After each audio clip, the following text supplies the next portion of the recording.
Why? Let's go! This show fucking stinks, and the fact that you listen, we are very, very thankful for it. AJ, never cease to amaze me with your toxicity, pal. You got a couple of these? God damn it! What the fuck are you doing? Fuck Boston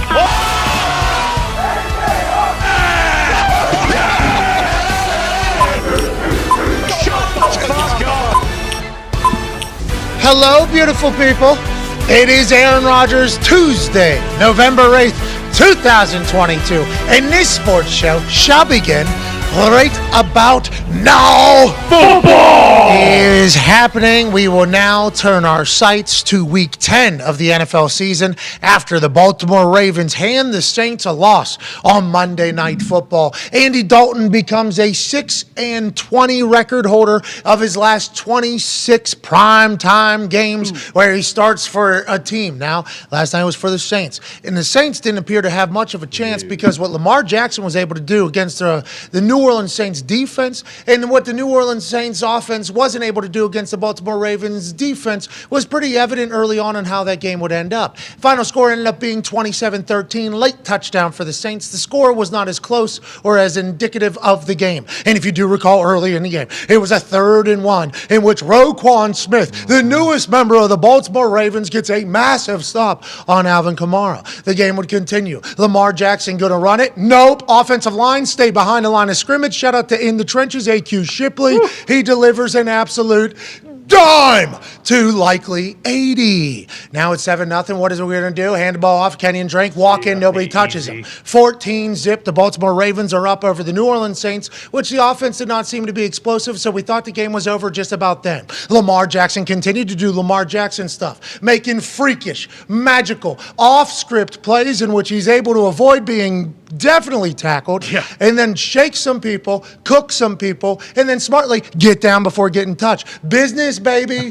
Business. $250 million is still on the line. Andy Dalton got roughed up basically all night. Not only Justin Houston and Calais Campbell having a big game, but Andy Dalton was taking a beating. A lot of helmets off, a lot of red beard, a lot of great hair, and him yelling and being pissed off. And a lot of that, which the NFL has seen since Lamar Jackson came into the National Football League. Just a look back on Cam Jordan. Is he going to be able to get me? Nope. Let me get a little shiver, shake, R1, R2, circle button, fucking Dahn, first Dahn, another third Dahn, no problem for Lamar Jackson. Andy Dalton would throw a pick to Justin Houston late in the game. Justin Houston, formerly of the Indianapolis Colts, having a great season with the Baltimore Ravens, as is the big, the handsome. 97 for the Ravens. His name goes by... Mbabuke. I don't think so. He is a big son of a bitch. Great play by him, batting the ball into Justin Houston. I think that was 20-0. Another touchdown for Kenyon Drake. He scores 2 tuds in the game. Lamar Jackson scores none. We're going to assume because Boston Connor is the 2-touchdown parlay betting king, you had Kenyon Drake to score 2? Yeah, we did. Let's go. Did it hit? It hit. Would you have parlayed with anything else, or just bet that all by itself? Because of, at Boston Connor.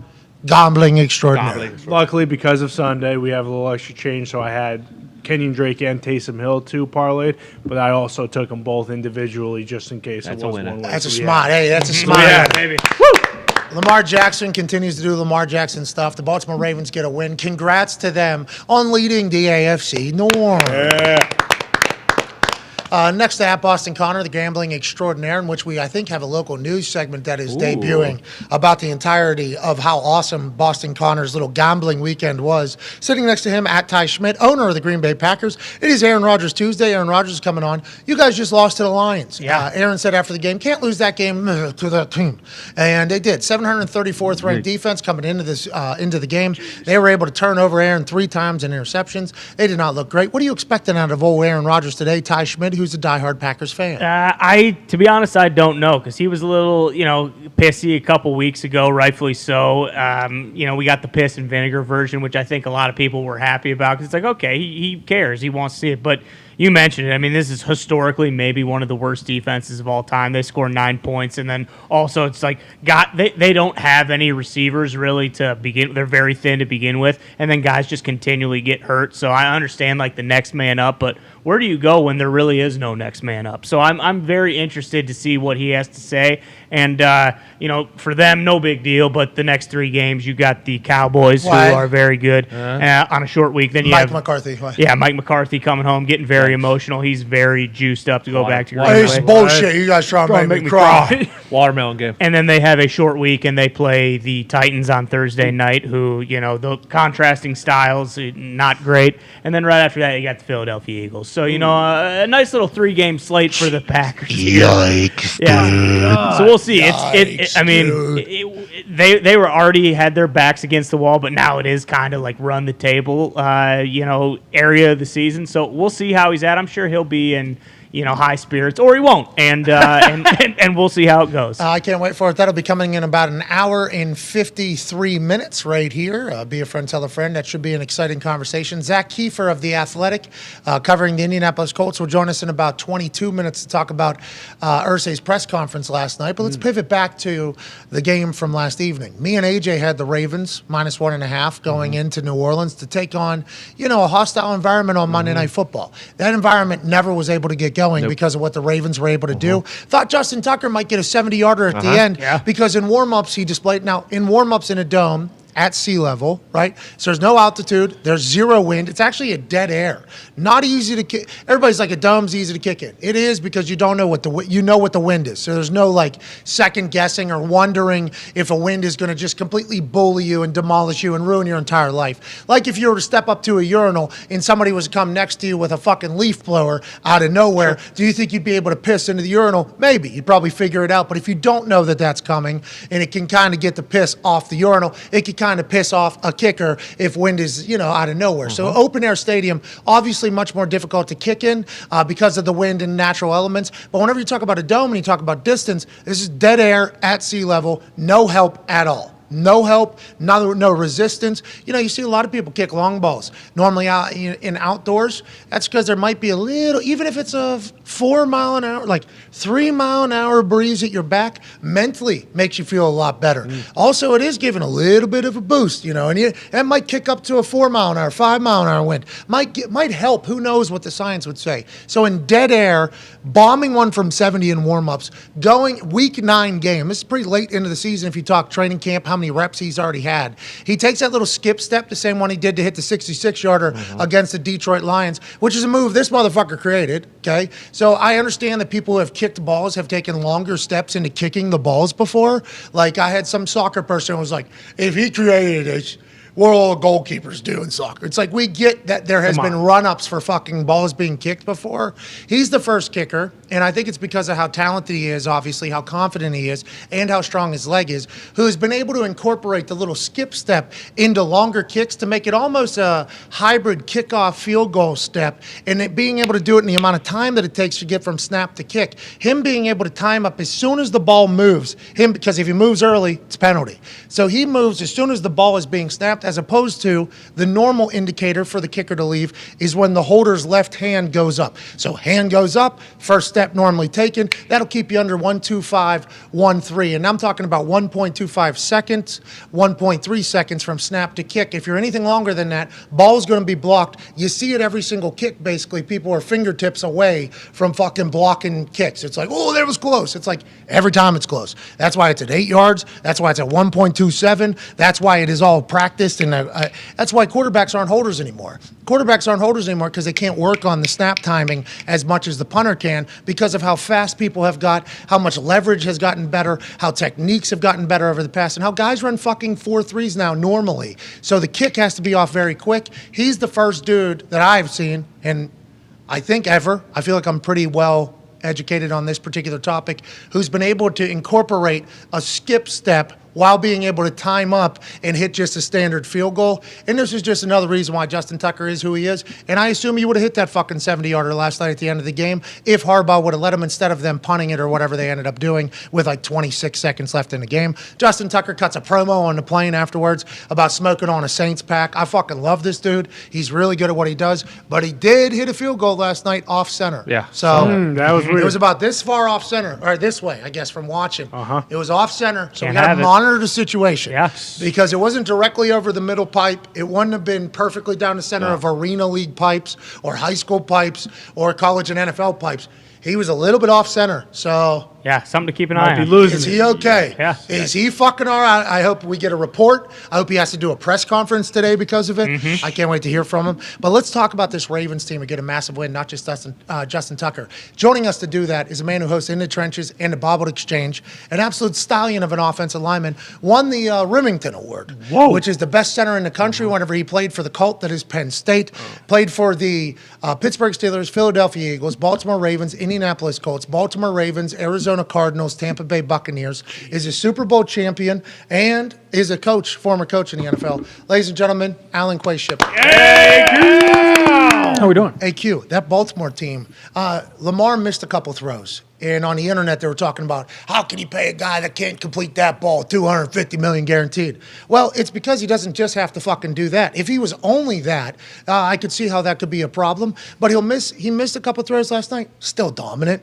The fucking Baltimore Ravens are still dominant. They're an ass-beating team, it feels like, much like the Titans. What do you see from the Ravens that makes you think, like, oh, they could go on a run long-term this season and maybe win a Super Bowl? Do you think that or no? I think they're very good. I think they got double-digit leads in every game this season. Only team. Everybody in that city has been calling for Greg Roman's head, which blows my mind. I think he's done an unbelievable job as offensive coordinator. Big babyface change this year for Greg Roman. I think a lot of heat on Greg Roman, Hollywood Brown 2 years ago, Dan Patrick show. They know what we're running or whatever. Or Lamar maybe on Dan Patrick's show. It is getting kind of predictable. Hollywood Brown on his Twitter account saying, what's the purpose of having dogs if you ain't going to use them or something like never, ever. Yeah, like something like that. He's gotten buried. This year he's getting like kind of talked up. Why is that? Is he doing something different or is it just working better? No, it's just working better. And the thing is like everybody knows what they're going to do. They're going to utilize the tight end. Mark Andrews is a stud. Okay, he's out. We go to Likely, right? Like they utilize their tight end. They have an unbelievable run game. Their offensive line is awesome. And Lamar is playing at an extremely high level. He's obviously making some great throws, and he's running the hell out of the ball. So what about the ones he missed? Everybody, I might have dozed off. Sorry about it. Another prime time. Yeah, no snoozer. It's all right. The one Thursday is going to bring us back. Thursday, Atlanta, Carolina. Here we go. Christ. Here we go. Last time they played, it was a great game. It was. Agreed. We hope that the product, we're going to have to watch anyways. Yep. Because, and by have to, we get to. Yeah. Because this is our job. But we will, essentially for our job, have to watch said game. Yes. That is just a part of the job description that we are very lucky to have. Very, very, very, very lucky to have. Absolutely.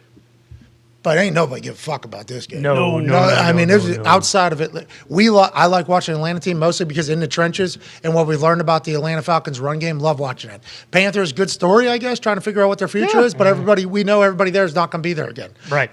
Literally, the owner, in just a short amount of time of owning the team, has proven to us, you don't win. We will fucking get you out of here. Already fired the coach.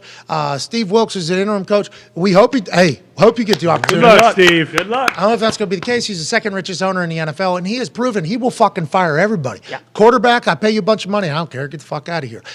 Offense coordinator, I pay you a bunch of money. I don't care. Get the fuck out of here. Defense coordinator, pay you a bunch of money. I don't care. He will just move on. So it feels like every time I watch Panthers, it's like, this is literally just a group of humans wearing this uniform. This has nothing to do with who the Carolina Panthers are starting immediately after this season ends. Yeah. So it's kind of hard to buy in. I think Panthers fans are probably feeling the same way. I think they're probably like, oh, maybe we can see who's going to be a glimpse. Because you still got Burns. You still got DJ Moore. Right. You still got dogs on that team. P.J. Walker has the best throw of the season, that 70-yard bomb. But I think from a national perspective, I think we all are just like, this team isn't – this is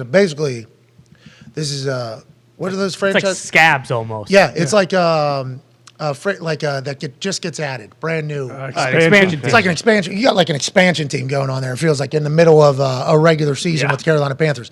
And that's probably not the right way to view it. I'm sure the Carolina Panthers feel like they're going to go in there. But I'm just talking from an interest rate of a game. I mean, I don't think anybody gives a fuck about this game. Should be good football. Should be great football. Sure. Well, should be happy about it, but it's going to be tough for people to care about, and hopefully it will be a good game, and that's all we'll care about. Last night, it ended quick, but it was Lamar kind of doing his thing and taking off. So I was kind of dozing in and out. And when I wake up, I would continue to watch it. And then I go on Twitter, see what the world's saying. And the amount of people that were tweeting me saying, can't pay Lamar Jackson $250 million with these misses that he's making. They were up like 3 scores, I think, at the time whenever this was being said over the Saints on a primetime game in the NFL in week 9. And people are saying, can't pay Lamar Jackson. What does he? Is he still that? Because I know first year people were talking about him not being able to throw, right? And it was like, this guy can't throw. And maybe that's just because they hadn't seen Lamar Jackson yet and they were expecting Lamar Jackson not to be able to do what Lamar Jackson has been able to do because nobody else has been able to do it. So maybe they're just hating early on him, trying to find little things that he wasn't good about or wasn't great at so that they could nitpick on why he wouldn't be successful so that the same drop back quarterbacks could be great forever. So maybe that was happening then. But as of late, that hasn't been a conversation, right? The motherfucker throws the ball like he's slinging the rock, right? I mean, this is something he's running. I understand there's other people that can run well. Patrick Mahomes took over the game with his feet, but he wouldn't be considered a runner, even though he is a great runner.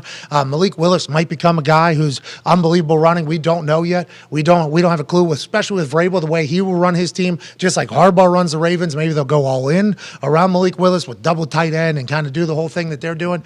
But Lamar Jackson is historically fucking an anomaly. Fastest career games to 100-plus pass touchdowns and 4,000-plus rush yards. 67 games it took him to do. Randall Cunningham, obviously legend. Also a punting legend, Randall Cunningham.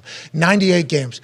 Cam Newton, everybody knows and talks about 103. Vic, who's the standard, right, when it comes to mobile quarterbacks, 103 games. Russell Wilson, still in the top 5 or 6 in rushing. Doesn't want to rush anymore because he wants to kind of maybe take less hits and maybe just build up his passing stats so he can be on the Mount Rushmore quarterbacks. That's allegedly his goal if you hear people talk from around him. He's at 129 games. And Steve Young, who was, I guess, OG mobile guy, 161 games. So, I mean, what Lamar Jackson's doing is historic, but there is still people that say he can't throw. Is that an accurate breakdown? Or is that just them being haters, basically? Sounds like that's the case. Probably haters, right? I mean, I think he misses some throws, but Mahomes went, 45 of 65 the other day. He missed on 20 throws. Like, nobody says anything about that, 68, right? I think. 68, whatever it was, right?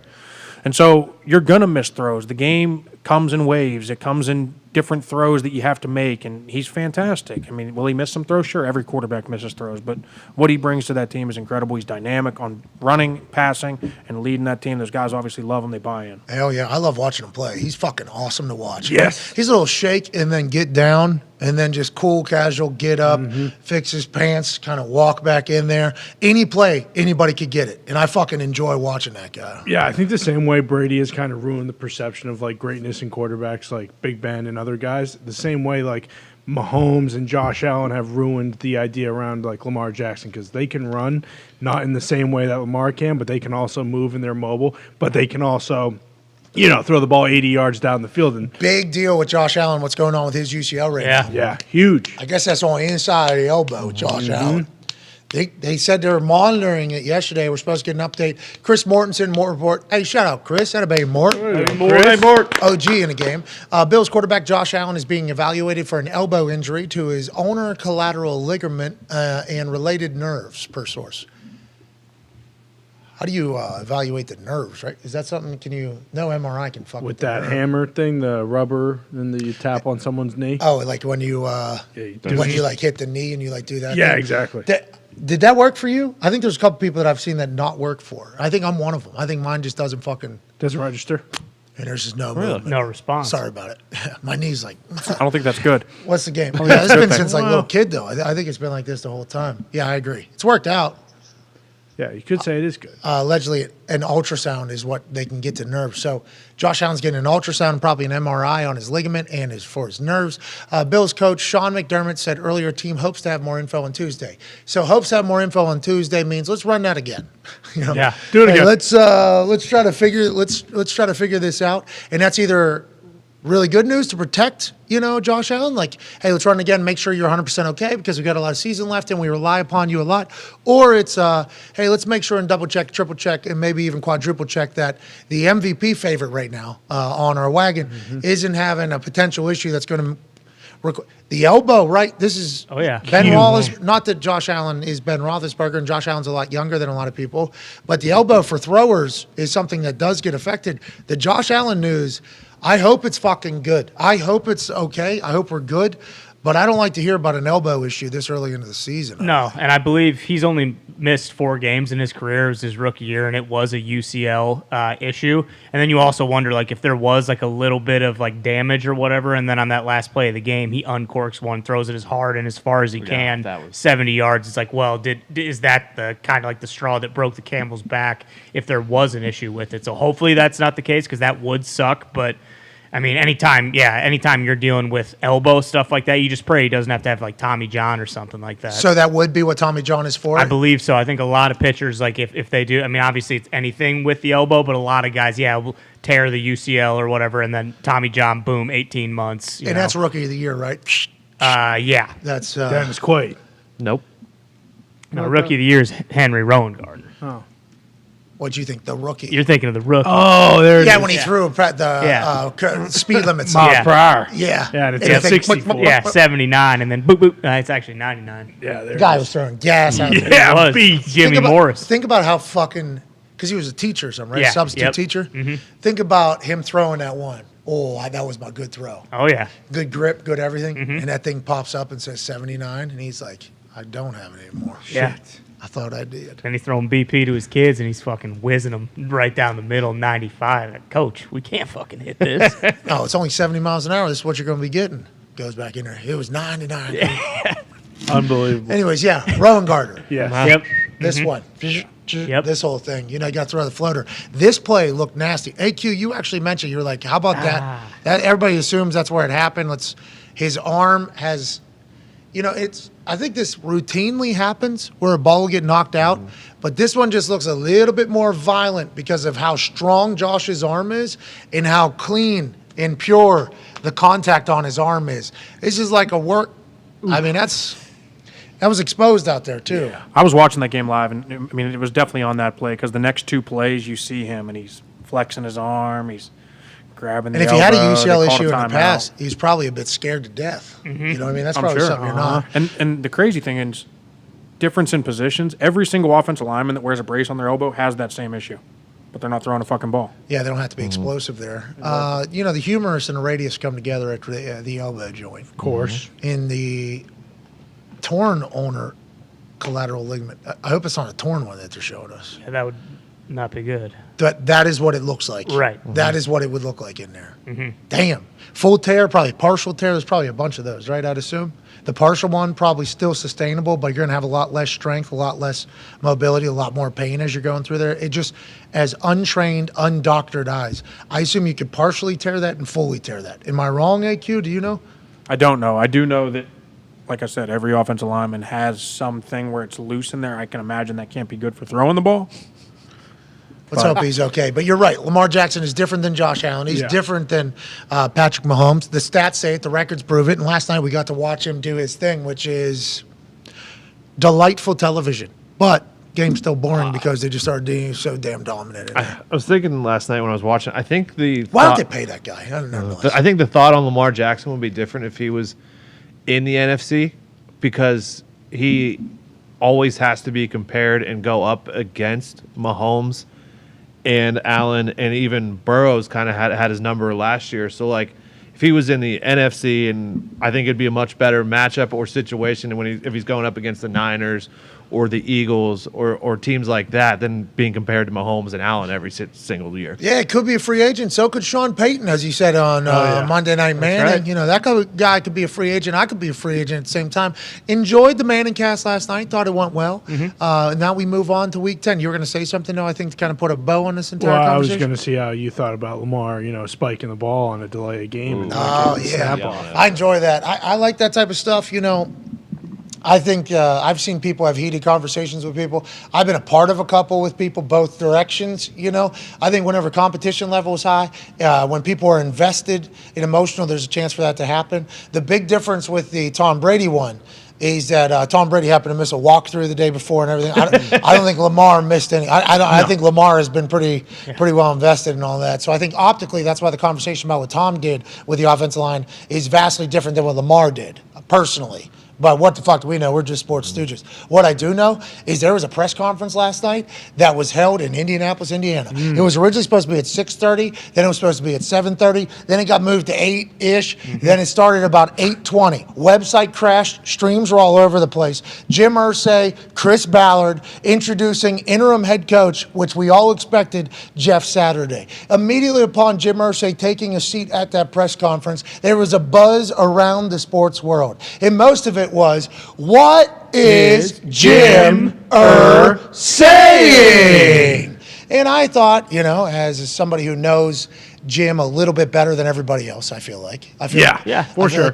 I feel like I've been very. Let's see if this thing turns on. Can you hear me? Yeah. Sounds Can good. you hear me? We sound good? Yep. I think I have been very fortunate to have the opportunity to get to know this man. Whenever I got arrested for a public intoxication for an alleged event, the cops have their story, I have mine. It was really at that moment that Jim Irsay and I started chit-chatting much more. When I was young, when I was a rookie, Jim Irsay would come down to practice in his golf cart, and he would say, "What's up to Adam Vinatieri?" I'd get a quick, "How you doing?" And then he would keep it moving and go talk to the people that are much more important to the team than I was. Remember, that was the Peyton Manning, Jeff Saturday, Gary Brackett, Joseph Adai, Ryan Deem, that team that you have heard about, Dallas Clark, the team that was great for a long time that we talked about, and we will talk about here soon. He had other things to talk about. When I get in trouble, I felt like Jim felt obligated to get to know me a little bit better because of the troubles and the demons that he had battled in the past. So from that point forward, anytime he would come to practice, he would make it a point to come say hello to me, and we would literally have 25, 30-minute conversations on the sideline before he would inevitably talk to the team about whatever the message was that he wanted to send. What I learned through those conversations with this fucking guy is he is an incredibly deep thinker. This is a fucking hippie who happens to be the owner of the Indianapolis Colts. Whenever he started tweeting, everybody would be like, "This guy's fucking lost his mind." He might have found it at certain different times, but what he's trying to say is a message. The way he says the message is different because he considers himself an artist. He's fucking friends with Mellencamp and McCartney. He has 100 songs that he's written already. He likes using his words and the way he says things a little bit differently than how everybody else says it, but guess what? He's a billionaire. He can do whatever the fuck he wants. So I understand why everybody thought he was off his rocker yesterday at the press conference with the thing he was saying. I'm going to try to break down what I think Jim saying was getting through. So let's run the first quote that certainly made its rounds on the internet. We're the fourth winningest franchise in the league since 2000. All right, that means in the upper quartile of winners, we're in the top quartile of that upper quartile. What is Jim saying? That's a great question, boys, and you weren't the only ones asking that question. You start doing some quick math now. Whenever he said, we have the fourth most winning percentage in the last 22 years in the NFL, how come everybody seems to forget that? Then he starts going, what's the fucking math? How many teams we got? 32 teams. Well, Jesus, you start doing some math. What's a quarter of that? Well, it's about 8. Well, fuck, we're in the top half of that, aren't we? We're in the top half of the top quartile. Are you talking about everything? And Jim Irsay says, that's what I'm going to tell him. I'm going to tell him he was in the top quartile of the top quartile, and that's what the fuck we are. What Jim Irsay was trying to let you know is, hey, put a little respect on this program and this organization's name. Although things might have been ugly here over the last few weeks, and this team has not looked good, and we just lost to the Patriots in embarrassing and abysmal fashion, and we fired our coach in the middle of the season for the first time in 25 years. This ain't how we are a fucking winning organization. So much so, we're in the top. Okay, if you're going to do it, we're in the top of the top of the top. So go ahead and get off our dicks. Let's go to the next quote from Jim Irsay last night. I'm glad he doesn't have any NFL experience. I'm glad he hasn't learned the fear that's in this league. That's because it's tough for all our coaches. They're afraid. They go to analytics, and it gets difficult. I mean, he doesn't have all that. He doesn't have that fear, and there was no other candidate. We were fortunate that he was available, and he has tons of experience. He knows this game inside and out. What is Jim saying? Great question, boys. A lot of people on the internet were asking the same damn question. He's happy he has no experience? Why would you want somebody that has no experience to be the head coach of the team that's worth billions and billions of dollars? I think what he's referring to is conversations that he has probably had with Frank and other owners, with conversations they've had with their coaches, when their coaches make these decisions that are seemingly so fucking stupid in situational awareness. Jim says, well, the reason why they're doing it is because they're being told that these stats are doing this, and then they have scars from previous decisions that they've made that affect current decisions that are being made, and then he started weighing in those things, and people aren't making the decisions that they actually have a gut feeling for. Instead, they're opting out to utilize other things as an excuse for the decisions that they're making. And we see see across the board. People go for it on things. People don't go for it on things. It's because the analytics are playing for both teams. And Jim Irsay said, Jeff Saturday, he's going to have analytics, but this motherfucker ain't scared to make a decision just yet. Now, after he makes 5 bad ones and he feels like he's going to get fired like a lot of other coaches have, will he change the way he thinks? Yes. Does Jeff have a lot of experience? He knows the game inside and out? Of course he does.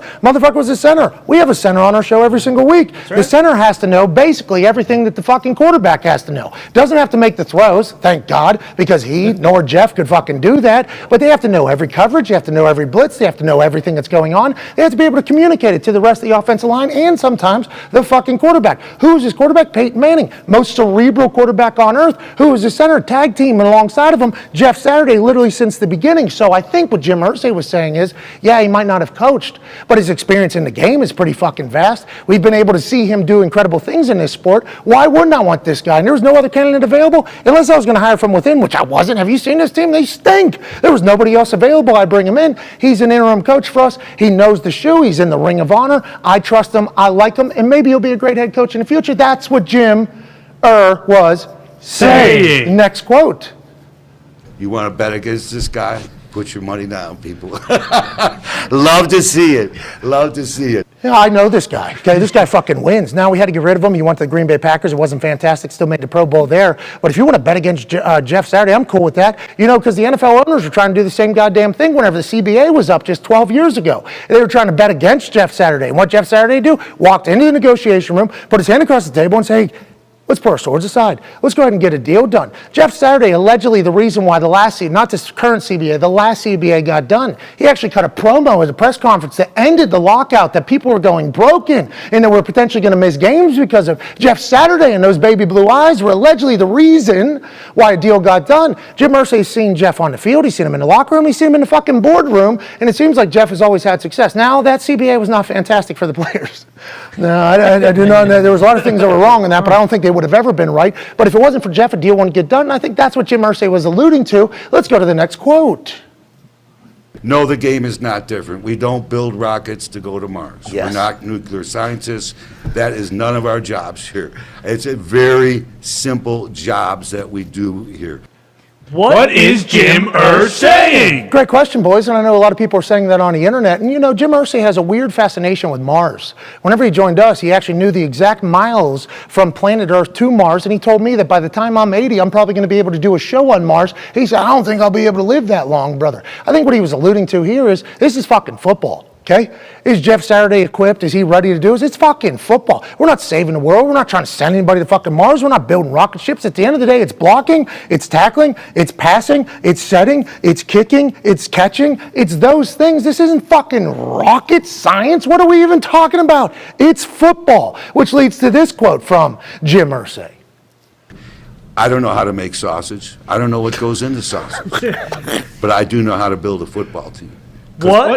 What is Jim Irsay? Well, to allude to the point that we just made, I think what Jim was saying, like, we aren't building rocket ships. I'm not trying to fucking make sausage. This is literally all I've done my entire life is build a goddamn football team. Please have a little bit of appreciation for the resume that I've built, going back to the core towel conversation that we had at the very beginning of this thing. I don't know how to fight. If I was here trying to make you a sausage link and you had doubts, I would understand it. Okay, I would completely understand it. But we're talking about a fucking football team, and check my record. Those are facts. I can do that. Let's go to the next quote from Jim Irsay. There is no problem of perception, except some of you guys make a problem of perception, but you need hits, so you got to do it. I understand. I do the same thing. I was a broadcast journalism major, too. I don't know. You guys ever held accountable to your editors bringing you in and say, well, you wrote that stuff. It was all wrong. You're fired. So he was talking about the Rooney Rule, I believe, with Jeff Saturday being a white man being hired. He also went on to talk about how Tony Dungy was the coach that actually took us to the Super Bowl, first African-American head coach going to Hall of Fame.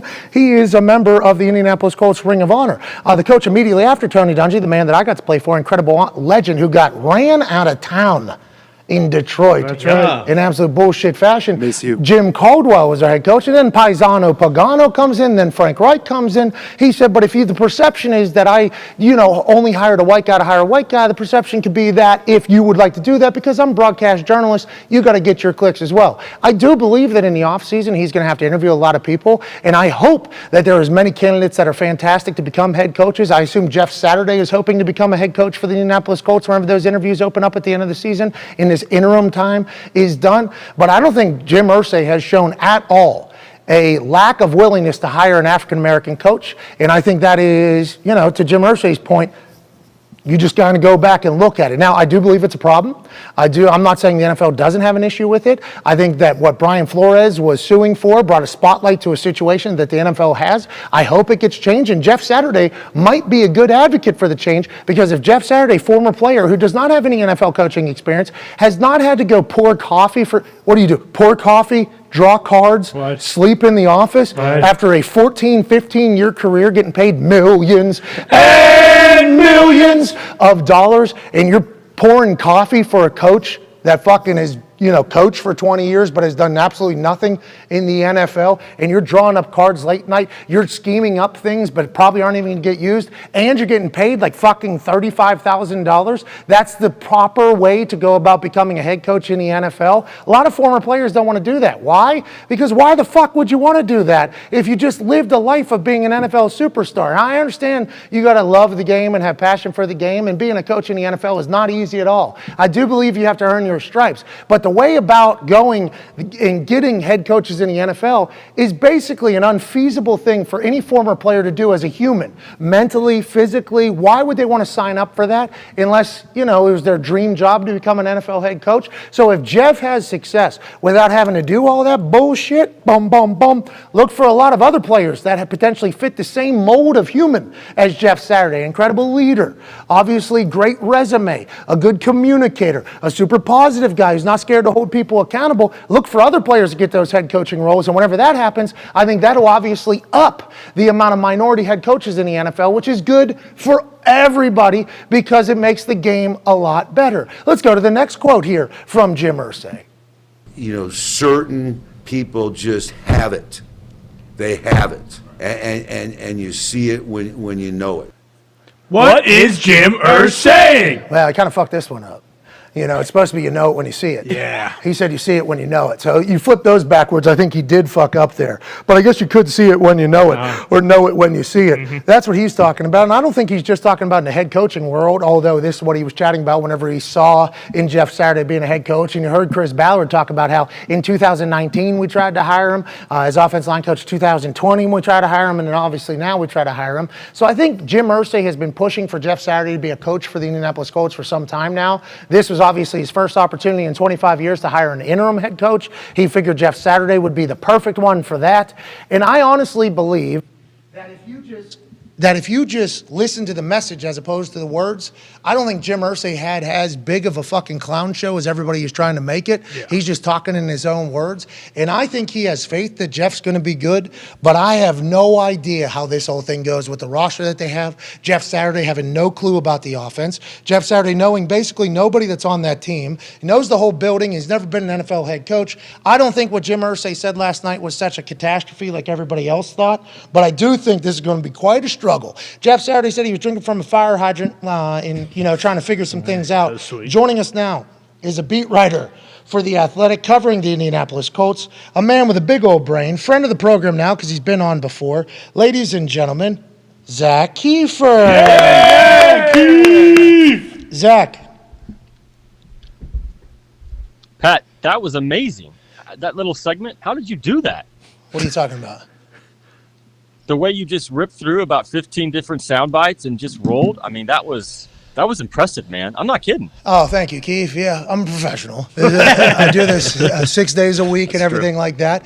But you're fucking talented at what you do as well. That's why, as soon as I told the boys, hey, let's get Chief Keef back on here. Let's get Zach Keefer on here to break it down because we don't have boots on the ground in the Colts facility. We don't get a vibe of the Colts facility. I don't really know a lot of the players on the team. What are the thoughts here early? Now, I'm sure you haven't been able to talk to everybody. Jeff Saturday doesn't know any of the players. He has been around. He has not been around. around. What is that relationship, and what do you think the vibes are coming from the locker room right now, Zach Keefer? Well, I think both things can be true, Pat. Like, Jeff Saturday is an amazing dude, right? He was an amazing player. They loved him at the facility. He's one of the best players this team's ever had, right? Like, he's got an amazing story. He was pumping gas before he found his way with the Colts. But the other side of it is people are stunned. I mean, people inside the building, former coaches, league executives, former scouts, stunned that they made this move. This is unprecedented in the last 6 decades in the NFL to hire someone. No NFL coaching experience, no college coaching experience. We haven't talked to the players yet, but I would love to hear from the defensive players, Stephon Gilmore, DeForest Buckner, guys who were expected to win. They're hiring Jeff Saturday, who doesn't even know the name of his coaching staff as of yesterday. Yeah, who's going to be calling plays? Well, I'm going to figure that out here. Yeah. Got a game in about 5 days. He said he's drinking from a fire hydrant. I would like to hear, and that's like a very, good journalist thought that I wouldn't have. My thought would be like, all right, how do we win some games? A great journalist thought is, how about, bump and run Gilmore? Who probably had a couple options and say, you know what, I want to join this defense. How about a lot of the guys that are OGs that see it as soon as Matt Ryan gets benched, right? That was the feeling, though. There was a little bit of a uncomfortable conversation in the locker room whenever Matt Ryan was announced as a bench because they thought they were mailing it in. Do you think that is the belief around a lot of people of the Indianapolis Colts players? Yeah, I don't think they're going to say it, but I think in the back of their minds, that's their thoughts. These guys were not happy that Matt Ryan was benched. Frank Reich's hands were tied, right? I think everybody knows that. This was a decision, the third straight decision that Jim Irsay has made at the top. He forced the trade for Carson Wentz. He benched Matt Ryan, and he went and hired Jeff Saturday. I don't think that was a Chris Ballard move. I don't think if you're a GM who's on ice that is thinning a little bit, you go hire an unproven head coach. So the guys were not happy that Matt Ryan was benched. They came here to win the division, to play in the playoffs, and this is going nowhere. And if you guys watched the game Sunday, you saw the worst offense this team's had in 25 years. Yeah, I've said that. I said if Jeff Saturday just figures out a way to have that offense have 0 yards in the first quarter, your tweet was, because I was watching the game, I'm like, this is terrible. This is abysmal football. And then I just happened to open my Twitter app at the same time, and your tweet was the first one that I saw. And it was like, here's in the first quarter, here's what they got. -2 yards. I'm like, what? How can you prepare for a week? Have professionals that are getting paid money, not let alone the highest paid offensive line and everything else that's going on there, and have -2 yards, 3 sacks allowed, 0 passes completed in 11 plays. That means defense can't get off the fucking field. Offense literally can't do worse, is doing worse than nothing. They literally worse than nothing is what the offense is doing. So I just assumed if Jeff Saturday does better than that, it'll be a success story. But it sounds like long term, a lot of other people in that locker room are expecting more. What do you think? You think it's a blow-up situation at the end of the season? Can't be, right? Too many contracts? They're not saying that. At the end of the season, yes. They're not saying that right now. Chris Ballard was really defiant last night. I'm not waving the white flag. He feels like he's put together a pretty decent roster. Was a little testy with some questions about the offensive line, the receivers. But this is a buzzsaw that Jeff Saturday's walking into. I mean, this is an absolute travesty of an offensive line. They're the worst offense in the league. They've got a quarterback who shouldn't be playing. Tony Dungy was saying today on the Dan Patrick Show, why isn't Nick Foles playing? And Matt Ryan, why isn't he playing? I don't have an answer to that other than Jim Irsay wants to see Sam Ehlinger. So on its surface, it feels like a tank job, but they're certainly not calling it that. Man, Jim Irsay wants to see. Give me that Texas boy. Put him in. I want to see that Texas boy fire the pigskin. Connor has a question for you, Keith. Yeah, Zach, because of everything you're saying, is it safe to assume that Matt Ryan probably won't be with the Colts next year, or do you think that they'll keep him on the roster, or will they kind of cut bait with him and just take the dead cap hit? It feels like that's what's going to happen, Connor. It's going to be significant. I believe it's $18 million, but they screwed this up. They're going to have to eat it, and they were willing to do that with Carson Wentz last year. Remember, to eat that $15 million to move on from him. This is a completely different situation, but man, of all the guys to feel for in this situation, I kind of feel for Matt Ryan. He was sold a bill of goods, and they did not deliver. Yeah, he was getting his ass beat every game. Now, he was making some bad decisions, turning the ball over, not being able to hold on to it. I'm sure that Matt Ryan will own up to a lot of his mistakes and not looking great. But he was also, could not have expected at his age, at his time, the reason why he wanted to come to Indianapolis was because of the offensive line. They've been terrible. Speaking of Matt Ryan, AQ has a question for you, Keith. Hey, Zach, is there any thought process or talks of Matt Ryan calling plays moving forward? I mean, why not at this point? Yeah, I legit. mean, they're running out of people to fire on the offensive side of the ball. They fired Marcus Brady. They fired Frank Reich. They traded a running back in Nyheim Hines who can do some things. And Scott Milanovic, the QB coach, is the only guy on staff that's called plays at the NFL level. And so this is a bizarre setting. You guys have been in NFL locker rooms. I mean, Jeff Saturday literally flew into Indy yesterday and probably had to meet some of the guys on his coaching staff that he's never met before. And then he interviewed the ones that might be calling plays in 5 days in an NFL game. This is unprecedented. I mean, this is just beyond bizarre. So, I mean, Scott Milanovic, Parks Frazier, Matt Ryan, Nick Foles, Pat, you want to call some plays on Sunday in Las Vegas? Hey, listen, I'm going to nap. I'm going to nap on Sunday, but maybe next week. Give me like 2 weeks to maybe think on the playbook and stuff like that. I wonder what do you think Jeff will have a say in? Do you think Jeff will be in the strategy scheme like Vrabel is and like other coaches that aren't coordinators? Do you think, or what are you expecting out of Jeff? I know he's going to be, he said that, wow, what was his exact quote? He said something about, his expectations for himself. He's not coming in here thinking he's going to be a fucking world beater basically day one. He was humble in his thing, which is very Jeff. I love Jeff. I'm a massive fan of Jeff Saturday as a teammate, as a person on TV, as a Colt, everything. I'm a big fan of Jeff, but I intrigued hearing him say, I asked Jim, why am I a candidate for this? That was an incredible quote. That was funny. Yeah. So Jeff didn't say like, hey, can I have the job? Jim reached out to him, made it happen. And then he also talked about like, hey, it's my job to put people in the best position to succeed. He went into like coach speak or whatever. What does that mean? Do we have any expectations at all what Jeff will do week in and week out as the head coach? Have you heard anything? They're going to learn this on the fly. And I think you're right, Pat. Like, Jeff Saturday is awesome. He's everything that's great about football. And I see him kind of sliding into a CEO-type role with this team, if that's even possible right now coaching.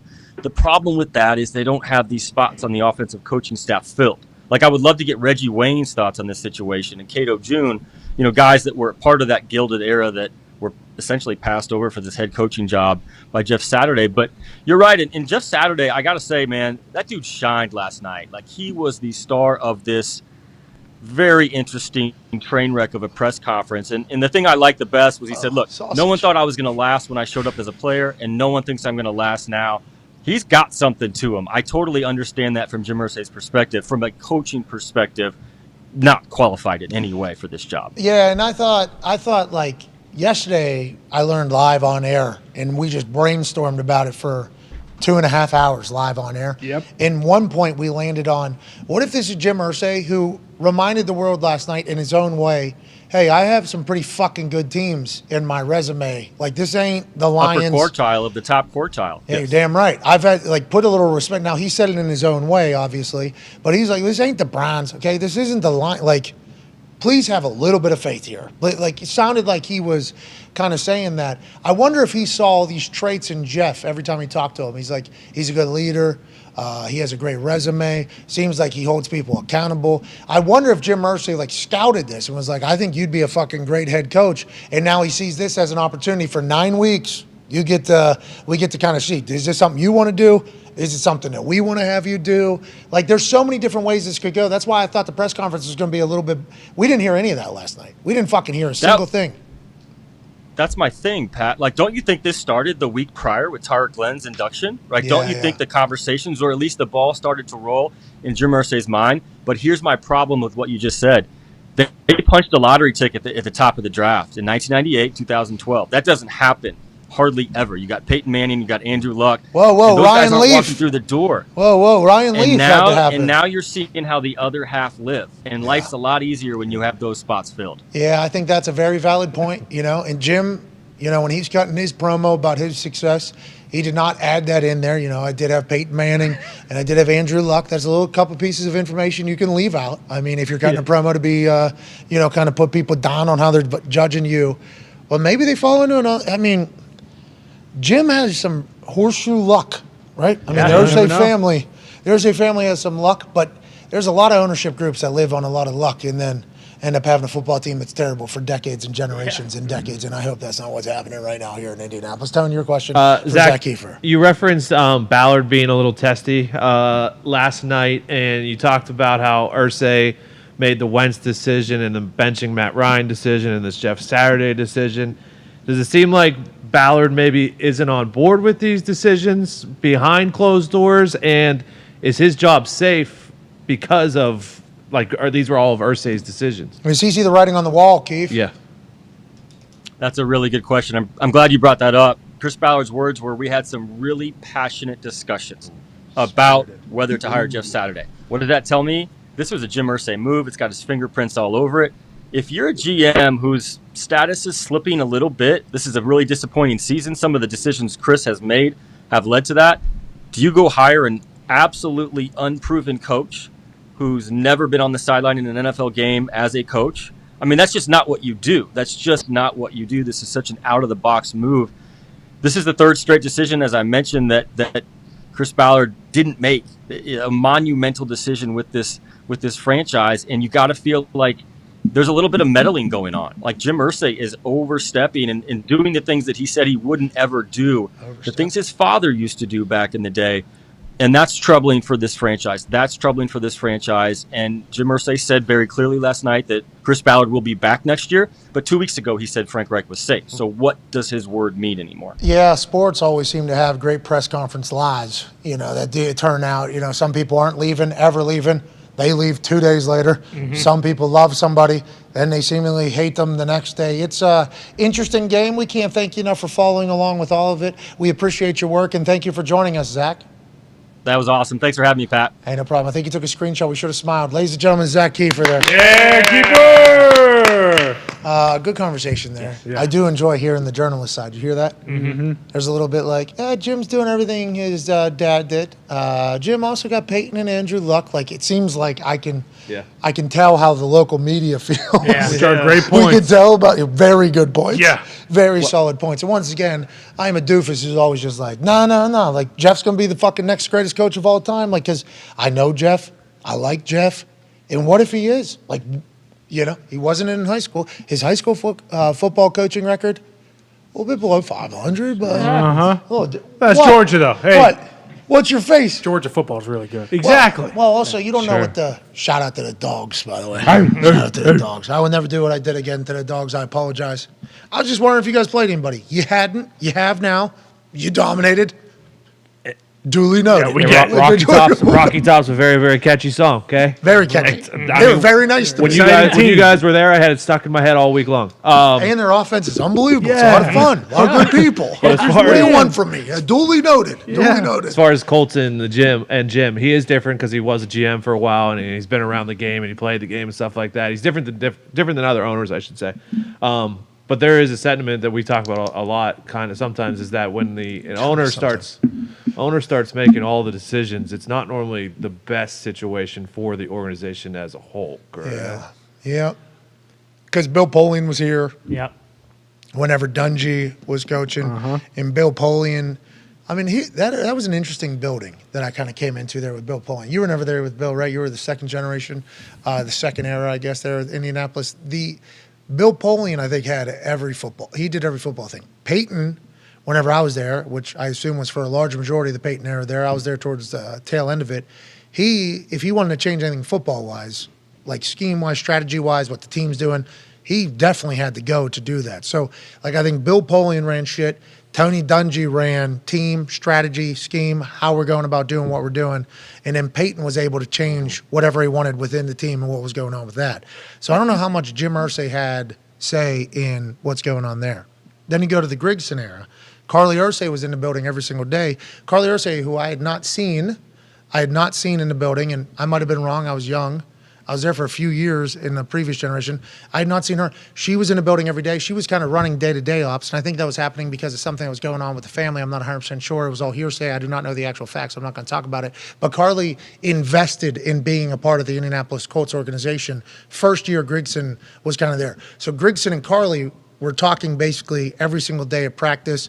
I think she was trying to learn as much as she possibly could, as fast as possible. I don't know what all decisions she was making. I think food got changed, some travel got changed, some hotels got changed, and they got changed back, I think, because certainly a decision was made. It appeared it made things worse, but I don't know if that was Carly or if that was somebody else that was doing it and it was being told something. So you don't really know who's doing what all the time, is what I'm trying to say. I don't really know who is, but Jim, that first era with Polian and them, I don't think he was a part of really any of the day-to-day operations.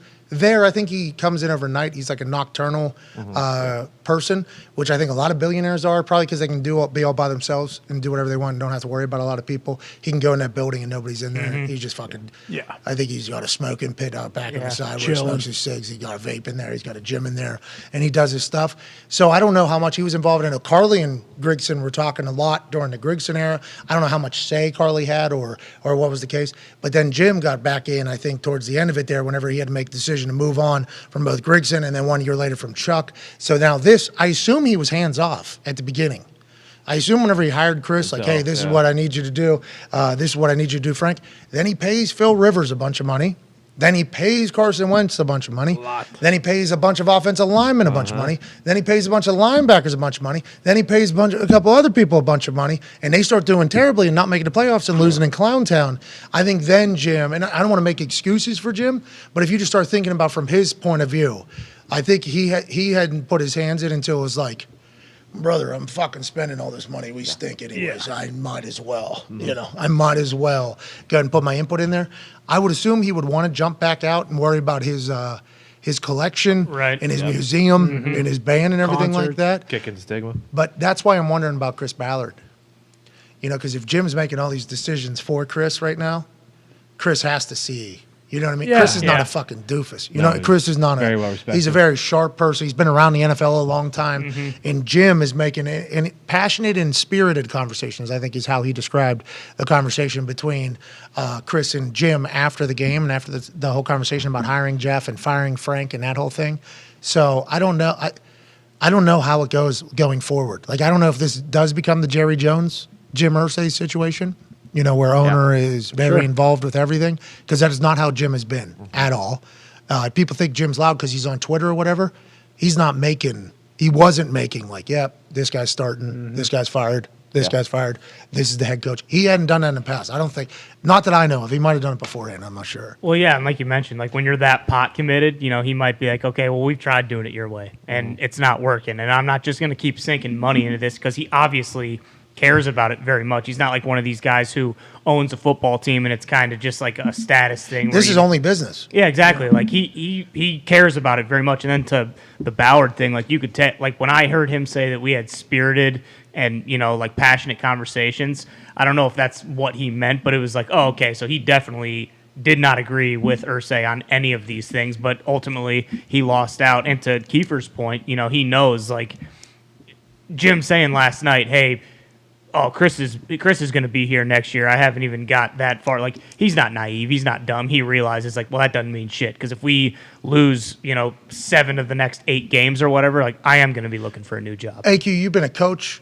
and and by the way, no longer a coach because of what I talked about earlier about the process of becoming a coach that actually has any say, any power, or any money, or doing any coaching really is a long grind that that players who are the best in the world would have to do after like a decade and a half long career. You have to go back to being like a 19-year-old. That's not an easy thing for some people to do. AQ did it for a year, won a Super Bowl. Hey, there you go, Al. Loved it too. That's why he's still doing it. Anyways, you've been a coach, low-level coach. You've been an assistant coach. You've been a player that's been around a long. You've been on the bottom half of rosters. You've been a starter. Well, how do you think the reaction is to this whole Jeff Saturday hiring, and what do you think the locker room's thinking? Because that was a good point. Like, Stephon Gilmore thought he was coming here to win. Yeah. And now they haven't been playing winning football at all. No. Team has not been fun to watch at all. Team has stunk for a large portion of the season. So that's probably a little disappointing for him as well. But these types of decisions as well, how do you think everybody's handling it, Alan Quay Shipley? Yeah, I think that's a great point that he brought up. I mean, the locker room, period, and the offensive side might feel okay about it, right? Like, but the defensive side, they're like, man, what are we doing? Like, and they probably have an allegiance to Gus Bradley, right? Like, they probably feel really good about that. And then they make this move. I also think the bigger picture here is around the league. What are other coaches? Like, there's going to be a lot of coaches that sit there and be like, like, I worked my tail off too. Like, what happened here, right? There's going to be a lot of coaches around this league that look at that and they're going to have a weird feeling about going to Indianapolis moving forward. You think it's going to be, let's say Jeff gets the job, might be tough for him to get a staff in coaching world? Yeah, I don't know. It's going to have to be an MCDC type? Yeah, for sure. Yeah, where it's all former coach or former players. Yeah, exactly. Yeah, I mean, it might have to be, but at the end of the day, is that the worst thing? I think it's probably great for the league. I love that staff in Detroit. They just beat the Packers, which we'll talk to Aaron about here in about an hour, but they have stunk. They have been very bad. Terrible. I think a lot of coaches were kind of hoping for. That's exactly. That the so they player could say led- that. Yeah, exactly. So, and I mentioned it earlier, if Jeff has success here, it might help a lot of former players that would opt out of being coaches because they don't want to fucking go through all the bullshit to get to the top of the ladder. It might help guys get picked much quicker to be head coaches if he has success. Now, it seems like he's not going to. I mean, it seems like a tough situation. Well, and how are the defensive team meetings going to go? Because you mentioned Gus Bradley and Gilmore and some of those other guys that came here to have success. Like if Gus Bradley thinks that this is completely ridiculous and that he probably either should have been the interim head coach or Bubba Ventrone or any of the other guys that are on staff, like how hard is it going to be for them to stand up there, answer questions from the defense that they know are probably very valid questions and probably agree with them, but they still have to kind of defend what Irsay and the coaching Gus staff Bradley's is been doing? around the NFL a long time. Yeah.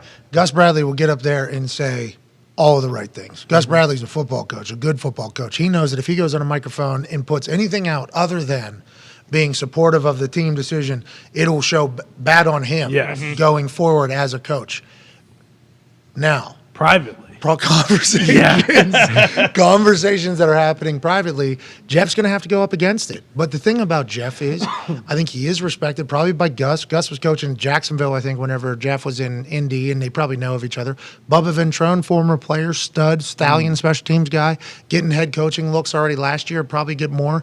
I think he'll have respect for Jeff. I think none of them really think it's a good situation, and none of them think that Jeff's walking into a good spot. Like, after what Jeff said last night, I don't think any of the head coach or the coaches around there are thinking like, oh, Jeff called Jim and said, make me the head coach. Yeah. I think Jeff was pretty clear saying, like, I asked Jim, why am I a candidate? Why am I a candidate here? And Jim laid out a bunch of qualities about Jeff on why he'd be a head coach. So I think they're going to be able to figure it out just because they've all been in the NFL long enough. Yeah. Bubba as a player and as a coach. Gus been a coach, but a lot of times, a lot of different places.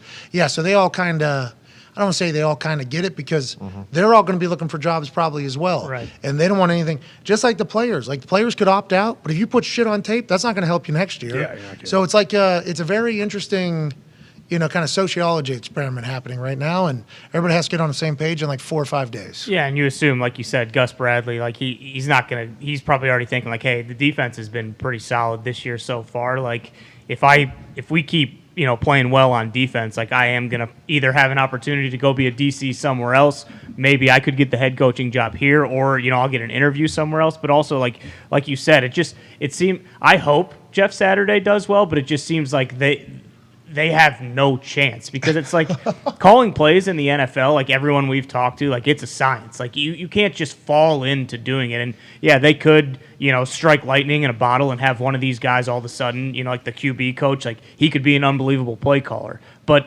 it just seems like, there's a reason why there's only 32 of these jobs. Like not everyone can do this. It's very difficult to do. And it just seems very hard to imagine someone just overnight, and especially now with 5 days to prepare, like all of a sudden some guy coming in and having the Colts just come out like gangbusters and score a bunch of points on Sunday. To your point about there's only 32 jobs, Jeff Saturday said, my job over the next 9 weeks is to prove that I'm either worthy of this job or 31 other ones. Yeah. Jeff is only going to be a head coach. He ain't going to be, I ain't coming in here to be a coordinator. That's awesome. Which is what a lot of former players say. So who knows how it pans out? It's certainly content-driven. I think there'll be a lot of tickets sold to the first home game that Jeff Saturday's coaching here in Indianapolis. Yeah. Big-time promotion, big-time business. And it can't get worse. No. That needs to be said. This team has stunk. They've won a couple games this season. Not good. Wish we wouldn't have won them, actually. Beat the Chiefs. Beat the Chiefs somehow at home in Indy. Yeah. Stopped Kelsey. Yeah. Stopped Mahomes. Prime time in Denver. One of the worst games ever in the history of the game to be aired. Win. Bar none. But you've seen it. It's been bad football. Can they get better? Can the Colts turn it around? Can't get in worse. The AFC South. Let's take a break here. Let's get to hour 2 on the other side of this 5-minute break with old A.J. Hawk joining us to break down his thoughts on not only the Ravens-Saints Monday Night Football game that wrapped up Week 9 of the NFL season last night, but Jim Irsay and also all the other news happening around the incredible NFL, like Matthew McConaughey joining Jay-Z and Bezos Hell yeah. to potentially take over the Commanders team. Seems like that's going to be the next ownership group. Yep. Jay-Z, Matthew McConaughey, and Jeff Bezos. Perfect. They're going to be owners in the NFL. That'll make the NFL NFL a little bit more interesting. Can't wait for that to potentially take place. There's a lot of other stories going on. Mike McCarthy, as Dallas Cowboys head coach, going back to Green Bay, getting emotional about it, taking on a wounded animal in the pack. We'll have Aaron Rodgers on in about 55 minutes, a lot more conversation. Now, before we get to this break, I think it is time for the In the Trenches host, Penn State Colt member, What? Super Bowl champion, AQ Shipley, to try to win some money for the people watching at home. Don't you think, AQ? I do. What are we doing? You tell me, pal. You want to throw some footballs? You Yeah, wanna let's shoot throw some footballs. All right. Here 2 we go. footballs. They are pumped up because last night they had to get That's right. bombed. Yeah, nuked. I hit some monster punts last night. Huge. This is the ball you punted? Yeah, I punted these baby dukes, which I don't want to say even more impressive, but Smaller sweet spot. no, it's lighter, so it doesn't travel Doesn't go as as far. far. If AQ puts this into that hoop that he is aiming for right now, we'll give 10 people who retweet this $500. Now, not only do you have to retweet, you have to say something nice for somebody because that's what this big gorilla is all about. Ain't that right? All about nice. That's right, all about nice. Hell Say, yeah. say something nice to somebody and also put your cash tag in there so we can pay you efficiently. 10 random retweeters. So this tweet, who say something nice to somebody, put their cash tag, will win $500 if AQ Shipley out of Moon Township, same hometown as Joe DiNardo. Miss you, Joe. Miss you, Joe. Miss Rest you, in peace, Joe. Love you, Fucking Joe. love you, Joe. Thank you for the Doppler reading, DiNardo. If AQ Shipley can put this ball into the hoop. Upside down quarterback. Ooh. Not bad form there. I saw the shoulder go over. AQ Shipley, fun fact, part of a fight camp and a fight team that has Jay Glazer in it. Really? What? Yeah, they roll around in the basement of a rich man in Phoenix, Arizona and throw punches at each That's other. what happens at the top of your head. That's why he's in incredible shape. Ooh. A little bit tight because he's been rolling so I much. think right. he's got a UCL thing going on. That elbow's a little. Yeah, rest in peace to Joe DiNardo. Hope your UCL is good. Hope the fight camp's going fantastic. Hour 2 will be on the other side of this 5-minute break with AJ Hawk. Take 5.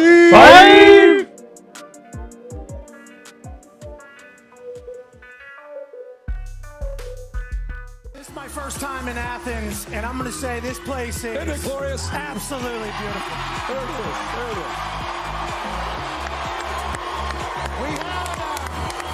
We had a little drizzle earlier, and you know where I come from. Rain makes corn, corn makes whiskey. They make whiskey in Tennessee, so I think the rain is making the whiskey, what? That's being drank all over. Good old Rocky Top, Tennessee. Give me the volunteers, Luke Bryan. Sorry about it, Elder. Tennessee, a team of destiny in Luke Bryan's face. It's the first time with this rivalry. Both teams have been good in a long time. What was your message to the team this year, and essentially an elimination game this week? Well, hunt with a purpose. That's the biggest thing, is we want to go out and play aggressive. They're coming to our house. You know, we had to go to their place last year, and it was wild and crazy. We wanted to be crazy today. We want them to affect the game, and our guys know our best game's ahead of us. So we're hoping it's this one. Hell yeah, Coach. Hell yeah. Legs crossed. Alan Ryan. What do we have here? Look at that. Go for it. Baloney from this man's grill. It's on his nose. He's rubbing on his nose. No, it's everywhere. Bobbing from smoke. Oh my God. Bad sandwiches going everywhere. Last week against NC State. Oh, no, Bear. Oh, no. No, Bear, a graphic just came up on the screen. I didn't know you had. 0-3 last week. I'm terrible. What's your column record? That's all they need to know. 33 and 16. 33 and 16. And that's what I'm saying. All these Dominating. games early What's in the that? week that I'm That's his writing off, column I'm doing record. great. By the time I get to Saturday, I'm like talking myself off, picking terrible games. It's terrible. I'm doing a terrible Get out of your job. own head, Bear. I'm a good handicapper and a bad better. Not a lot of people see the column. That's what bothers me. Their offense is pretty sophisticated. Here you have a classic bunch set, crack toss to the right. Pin guy, pin and pull. Running back gets out behind. Darnell Washington, big boy. 6'7", 270. Pick up 15 to 20 yards. Remember, the tight end was lined up right behind the tackle there. Let's flip the side. Same exact formation. What are they going to do? Crack toss, pin and pull. Fake the toss, and it allows a high-low route, which Florida has to operate on, and the best tight end in the country is wide open. It's that type of stuff that they do that the anonymous coach pointed out, that it's high-level football that they've been able to do against everybody. Attaboy, kid. Nice. Nicely done. I got First a little tape. film. First tape right there. First tape. I did some football talk. Mom, look, I did it. Did you have the? Is that like that? Or Oh, yeah. Yeah, full on. Hey, that's scary. Don't you think you're gonna die out there? And there's some moments where you're like, if I die, I die. I guess you have said that, but you think you're never. Cousins from the pocket, floating one, and right underneath is Justin Jefferson on the move and all the way down inside the 15. Kirk Cousins takes a huge hit by Payne.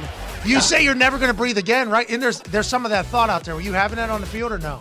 You do have that thought for a second that you're in a dark place and you'd like to get out of it. I remember whoever hit me, Payne or whoever hit me pretty good, and I'm kind of, I don't know what I sounded like, but I must have been like, because as he walked by me, as he got up, he goes, "You'll be fine, you'll be fine."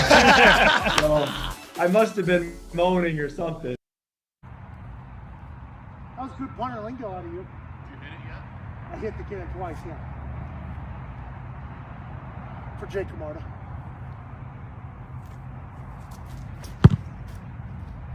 Come on. Come on. That. Come on. It's what I'm talking about. In the Georgia shoes, in the Georgia shorts, for Jake Camarda hitting bombs in the NFL. Have a good day. Say something nice to somebody. Let's go.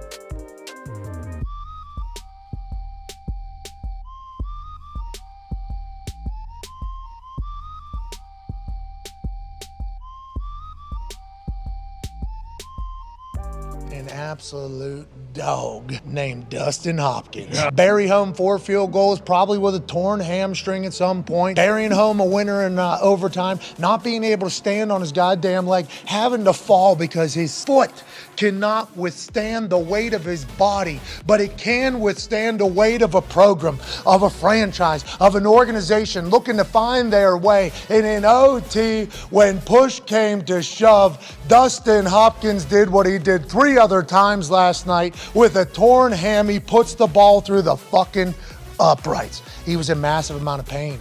His teammates saw him. The world saw him. They hoisted this one-legged man up onto their shoulders to say, "Pal, you are the grittiest dog we have ever seen."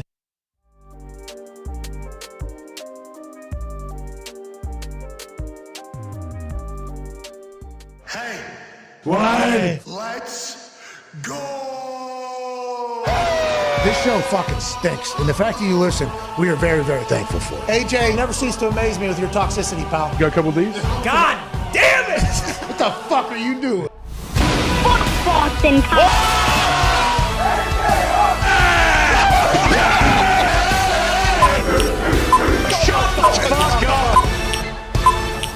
Hello, beautiful people. Welcome back to our humble abode, the FanDuel Thunderdome, on this Aaron Rodgers Tuesday, November 8th, 2022. Hour 2 starts right now. Football is here. Football just wrapped up NFL Week 9 last evening with Monday Night Football, with the Ravens beating the Saints and Lamar Jackson being awesome. On stage, in studio, host of the Bobbled Exchange and In the Trenches, which we will see later today, Alan Quay Shipley.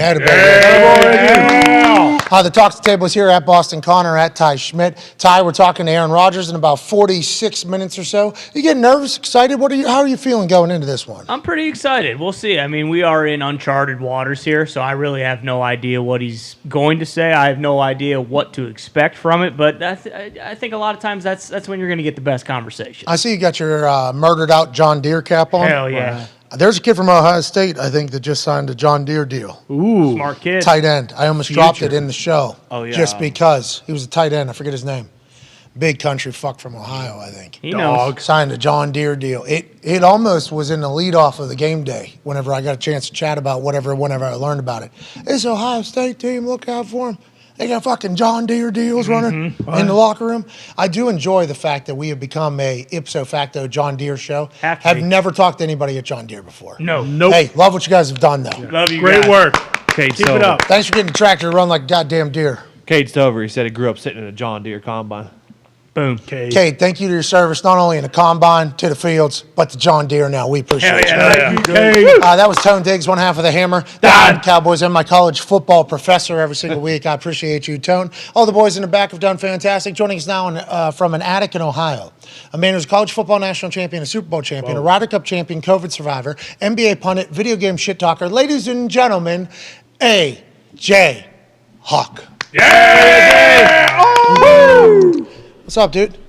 What's up? What a game last night, huh? Hey, Lamar Jackson is spectacular to watch. Lamar Jackson is fun to watch. I think what the ability that he has to not only shake and move and find holes and, figure things out, alongside Baltimore going all in with that style, trading away Hollywood Brown. Everybody thought they were crazy. Lamar wasn't happy about it, but they go back to what their roots are. Likely number 80, who fills in for Mark Andrews, who was out, has a couple touchdowns, a couple big plays. Kenyon Drake, obviously, same exact conversation with there without Gus Edwards. This dude's on the field. There's an opportunity for big plays. There's an opportunity for wins. Him breaking this tackle from Davenport, wiggling, spinning, and then not getting hit by anybody, picking up the first down on third down, shaking Tyrann Mathieu there, who's a hell of a football player. He's awesome to watch, AJ. What is your takeaway from last night?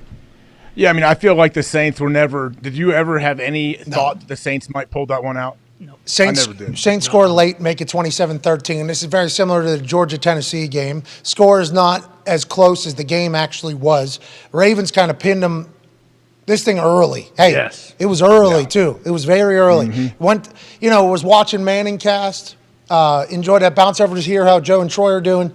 Game's over. All right, we go back to the Manning cast then. Right? And I think that is a pretty good little tag team partner for these primetime games that have been kind of a snoozer. You have that, a company. Kirk was good on there. I watched Kirk on there his whole time. Like, Kirk was good. Kirk's trying to chime back in, ask a lot of questions to them. Like, Kirk was gaining some info. How about him asking, like, what Peyton's strategy is against cover zero? Because a lot of teams are doing that. Go to commercial break, come back. Peyton goes, fuck you. Not telling you. No thanks. You can do your own. I found that. Yeah. I found that to be hilarious. Like, Peyton literally not telling him. Is that because his Denver allegiances? Is it because his Colts allegiances? He said something about the NFC North. Why? How come? I don't know. That was awesome. But I enjoyed earlier it. What it was the week before or whenever, at some point I heard Peyton did say something. Oh, it's my favorite check against zero blitz. Like, he said, like, whether it was a back out of the backfield, whatever it was, he said that was his favorite check. So I thought Peyton might get back to something like that. But then, when he comes back and just glosses right over it and we move on to another subject, he has a question for Kirk. I was like, all right. I was like, oh, and then Kirk kept coming, though. Kirk kept asking questions. Yeah, Kirk didn't get uncomfortable because he didn't get like embarrassed or whatever because Peyton didn't answer his question, which is, it's Kirk Cochains now. So, it's a different person up there. Don't care. I enjoy. I was hoping that he would have a grill on for the Monday Night Manning. That's probably coming the whole time. I enjoy this run. That Shefty's wearing a grill next week, I heard. Hey, Shefty didn't look bad, right? No. Shefty looked good. Shefty's got some big old arms on him, man. I bet he could bench 425 probably. Yeah, and he. What they like AQ. That's right, AQ can do a lot bench because his chest comes out to about right here, and his arms go to about right there. You know what I mean? Big barrel. So that's very conducive for a bench press. That's very good. No doubt. Still got to press it, though. Still got to press it. Yeah, still going to be able to move it. That's right. Still going to be able to move it, everybody. How many times have you been told that? Oh, it must be easy with my those whole little... fucking life. And I always say, still got to press it. Hardest part's getting it off your chest. The hardest part. Amen. Amen. I would love to continue to chit-chat about this, but there's other news that we have to dive into, especially with you joining us. Yeah. Brett Favre, AJ. Brett Favre. What now? Your former teammate. Bro, I think we're going to be able to say what now for a while now, because this is what I think could happen. Now, it is alleged. This is all allegedly. But it is alleged that two companies that Brett Favre was a part of rounded up some money, I believe, from the welfare fund of Mississippi to kind of build a business around concussion cream that was not effective, I guess, is what also was being alluded to, and something else in the medical department. What I think is being alleged in the grander scheme here is you're talking about bad guy, finding out that there's a plug that you can get to. And in 2020, I believe 2 people pleaded guilty. The head of the welfare fund, and Nick, correct me if I'm wrong, and also the head of the nonprofit whatever in Mississippi. These two people in 2020 pled guilty to fraudulent schemes. Yep. So I think what had happened was Brett Favre was introduced to these people who had control over the welfare fund and over the nonprofit part of the Mississippi government funds. And their conversation was, hey, we have access to, they're saying like $20-30 million. We have access to this money that's supposed to go to the welfare fund. We can figure out, so donations to schools, business investments, because we can market that we're investing in the fund, so we're trying to grow the fund, but we just so happen to be investing in businesses that are owned by friends of ours, let alone any other money that was potentially going out. There's a lawsuit for $20 million plus against this group. So we're not just talking about small amounts of money here. We're talking about a scheme in which the person that was running the welfare fund in Mississippi had access to the fund and was divvying it apparently to friends and businesses. This is like classic why everybody trusts nobody anymore. This is people in positions to help people fucking people over blatantly and deliberately, allegedly, obviously, in this whole thing. And Brett is just one of like 38 names that is listed in this entire thing. And it is all bad, AJ. It is all bad. I mean, it is not good at all. And this is what's wrong with the world. What has he done on top? What's he done on top of everything? And Ty, would this be quid pro quo that I hear politicians talk about? I have no idea, to be honest, because it seems trading like favors, basically. Well, yeah, that was, I think this was a get rich. I think this wasn't like a campaign. I think this was like we can get rich off of this type shit. So we're gonna make money. I can take this money that's donations and I can give it to this company. And not donations. It's government. Not donations. No, it's government funded. So it's allotted money from taxpayers. Yeah, even more. Taxpayer money, government money, an allotted fund for the welfare, which everybody says Mississippi is like the poorest group. I was in Jackson, Mississippi, driving around there, probably seeing, there's no reason for the government to be taking $20 million out of that place. Yeah. You know what I mean? I mean, that is not at least $20 million. Who knows how much more. But this is like the problem with the world almost, isn't it? I mean, this is... Really bad. Really bad, yeah. It's... Man, and there's a lot of people involved, right? You say 30-some people? Is that how many people in the lawsuit? 38. I think there was 38 people listed in the lawsuit. This is all alleged, and obviously we don't know what's real, what isn't. We've seen text messages. There's more fraud. And the way the story lays out is like there was one person that was put in a position of power who probably flexed that position of power, by the way. Whenever they would talk amongst friends, remember this guy runs this, or I think it was a guy, and I think it was a lady who was the head of the nonprofit. This guy runs this fund for the government. He's a big deal. So whenever he speaks, think about how you guys should be doing it this way, you guys should be doing it this way, just how matter of fact that person has lived. Just so automatic respect because of who this person is, the position they have. That's kind of how the life they treated. And while doing that, potentially, allegedly, and he pleaded guilty in 2020, so something was going on, taking money and just giving it, the worst type of human, just like doing this. But then once again in public, oh, yeah, you're welcome that I'm here. You know, like that type of stuff. And whenever you're treated in conversation. It's not good. It's terrible. It's what's wrong with the world. And one of the greatest football players of all time is directly tied into it. And that is not good. Like, that's not a fun thing to happen, but it is happening, and we should talk about it. Well, and that's why, like, Favre almost has no leg to stand on because he keeps saying, you know, like, well, I didn't know where this money was coming from. But he very clearly, you know, you find a weak link in something like this, and Favre is pretty much the fucking king of Mississippi, so all these people, you know, treat him like a god. It's like, oh, okay, I can take this person for everything they're worth. You know, I ask for something, I get it immediately in return, and then someone else goes down for it. He's probably thinking the next person who comes in, like, well, they wouldn't think we'd continue to do this scheme, so it's just like, well, fuck it, I guess I'll just keep going until someone else takes the fall for it, and nothing's going to happen to me. I'm fucking Brett Favre, you know, I'm the king of Mississippi. It's wild. Hey, this is wild. I know he's a former teammate of yours, so I put you in a terrible spot there. No, but it's fine. very, and Hasselbeck happened to Hasselbeck too, because there's no way you guys knew this. Like, there's no way that Brett Favre's teammates. How long does this go back? Exactly. How long does it go back is the question. Like, how long has he been involved with these people? Well, that's what I'm saying. That's why I don't think, like, the person that you guys are friends with, I don't think you should feel terrible about it, because I don't think you fucking knew that this was potentially happening. But it is an interesting situation that's unfolding right in front of our eyes. And it's like, if this is happening with Brett Favre, there's other humans in other worlds that are pretty Because you're taking advantage of the less fortunate. That's what makes it so egregious, right? Like, we saw, there's been former players that I think even had to serve some jail time for insurance stuff, right? They're doing, like, line of duty or whatever, they're trying to scam the system and get more insurance money. And they go to jail, right? We've had some guys, I think. Yeah, legendary legends. I'm not going to say their name because we don't need to bring it up. But yeah, but in that case, I think what you're alluding to is they're taking from insurance companies that are stealing from people. So it's like they're taking from rich people. They're taking from. In this particular case, it's coming back and it's coming out that the actual strategy all along has been planned to take from the people who don't have shit. That's bad. Hey. That's the worst case scenario. Case scenario right there, right? Oh my God, that's terrible. And it's all for personal gain. It's all for like his personal gain. You know, it's not like, I mean, it's to benefit his daughter's fucking volleyball team at Southern Miss. And they were talking about how, you know, like the donations he was given from his foundation were so minuscule in terms of like what money was going to Southern Miss. So it's like you're almost trying to pull the wool over people's eyes and saying like, well, I am doing good. You know, I donated $500 to you know, the soup kitchen this weekend. Now, granted, I took $1.5 million from the welfare fund to build a new nice facility for Southern Miss, but I'm still doing stuff on the side. I donated. You can check it. What do you want me to do? I These didn't are know. facts. I didn't fucking know. I mean, shit. You know how many concussions I fucking had? I was trying to get that cream. Remember, I went to the welfare fund. I said, hey, we need more. Listen, we need more money. So what's the cream part? What, he wanted to invest in some concussion cream, or he wanted he wanted them to invest in this company? I assume it was like the concussion water business. Similar. That was what being sold. concussion cream is there? There was a scientist. He was in the article for one of these drug companies. Invented this cream that you would rub on two arteries on both sides of your neck, and it would soup up into your brain, and the anti-inflammatory stuff in the cream would help protect your brain. Yeah, that's the thing the guys are wearing. No, I think that's a pinch thing. I don't think that's a cream thing that those guys are. Same thing. It pinches those arteries, and it's supposed to create a little barrier in your brain of blood. Yeah, but that actually works. It sounds like the cream's trying to do. Well, the cream, though, seemingly doesn't do. Yeah, the cream was a fugazi. It doesn't work. Yeah. Well, I think that's obvious. I mean, we're just saying.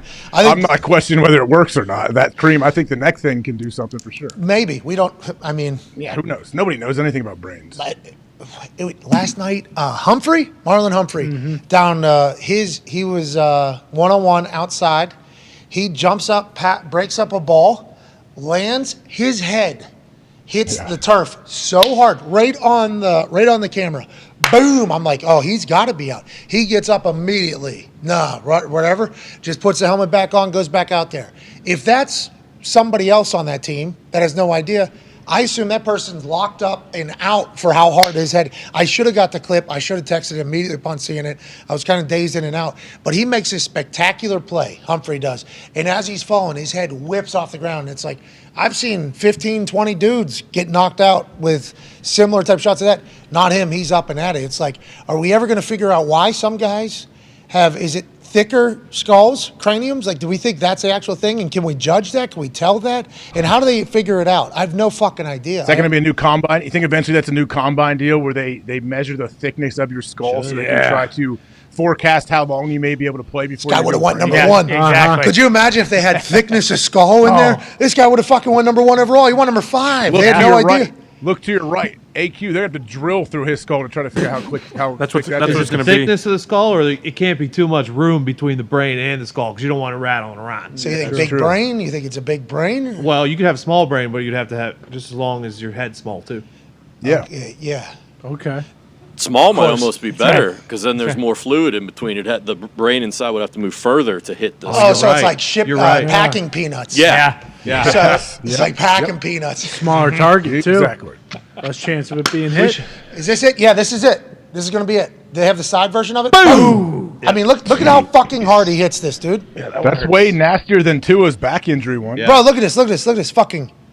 Boom! I wish it would go full speed. Is that only slow motion? We only have a slow mo. Because that's a head injury. Go to that front one. Again. Because even Pat, even especially on field turf, even when it's not even that hard of a hit, it hurts bad when you hit the back of your head. Bro, his head hits clean on there too. Pops up, and he's just then he hit his own head. Yeah, then he hits it again. It's like not dazed at all either. I mean, fucking stands right up. Wow. Watch how hard his fucking head hits here. Great play. Everybody's talking about all of them. I mean, that's like a fucking dude. It was. Watching him, like, that motherfucker's got to be knocked the fuck out. Yeah, it hits clean. His head hits clean. I don't. God, must have been another. Yeah. Olave, too, when he got his concussion, he didn't fall as hard as that, but he was out like a light 2 weeks ago or 3 weeks ago. I wonder how when they'll start judging and figuring out how or why. Well, you know? and then do those positions or those players wear different types Helmets, of helmets? yeah. So then we have levels to this shit. Because like this dude, you put a cardboard helmet on him. Right. He's okay. This guy, you put a little It's leather location. thing. I feel like it's like a location. There's certain spots like guys you get hit headbutt and the bam, they're out microphone? cold. This guy. Hey, look, this guy can put a leather helmet on. He fucking headbutts the microphone. Can't help it. It's like Pavlov's dog. You say helmet, he fucking has to helmet. Headbutts. Good. Unbelievable. Yeah, but to AJ's point too about location, like that Marlon Humphrey one was the back of the head, just like Tua's was, and he popped right up. So it's not even like location. It's We have no idea. Everything affects everybody differently. Yeah. Same thing. Like if you drink a cup of coffee, it affects somebody else much differently. Some people, I can't drink coffee past 11 a.m. I'll be up all night. How about a green tea? Why? Yeah. Everybody Some people be shaking and piss their pants all day. They'll say, "Oh, too much caffeine." I do have to piss a lot. I mean, it is. Yeah, it's good. Well, it's quite a thing having to pee a lot of things. A lot of I walk into the production meeting, ESPN, with one of these. You know. I mean, yeah. Hopefully your pee doesn't look like that shade.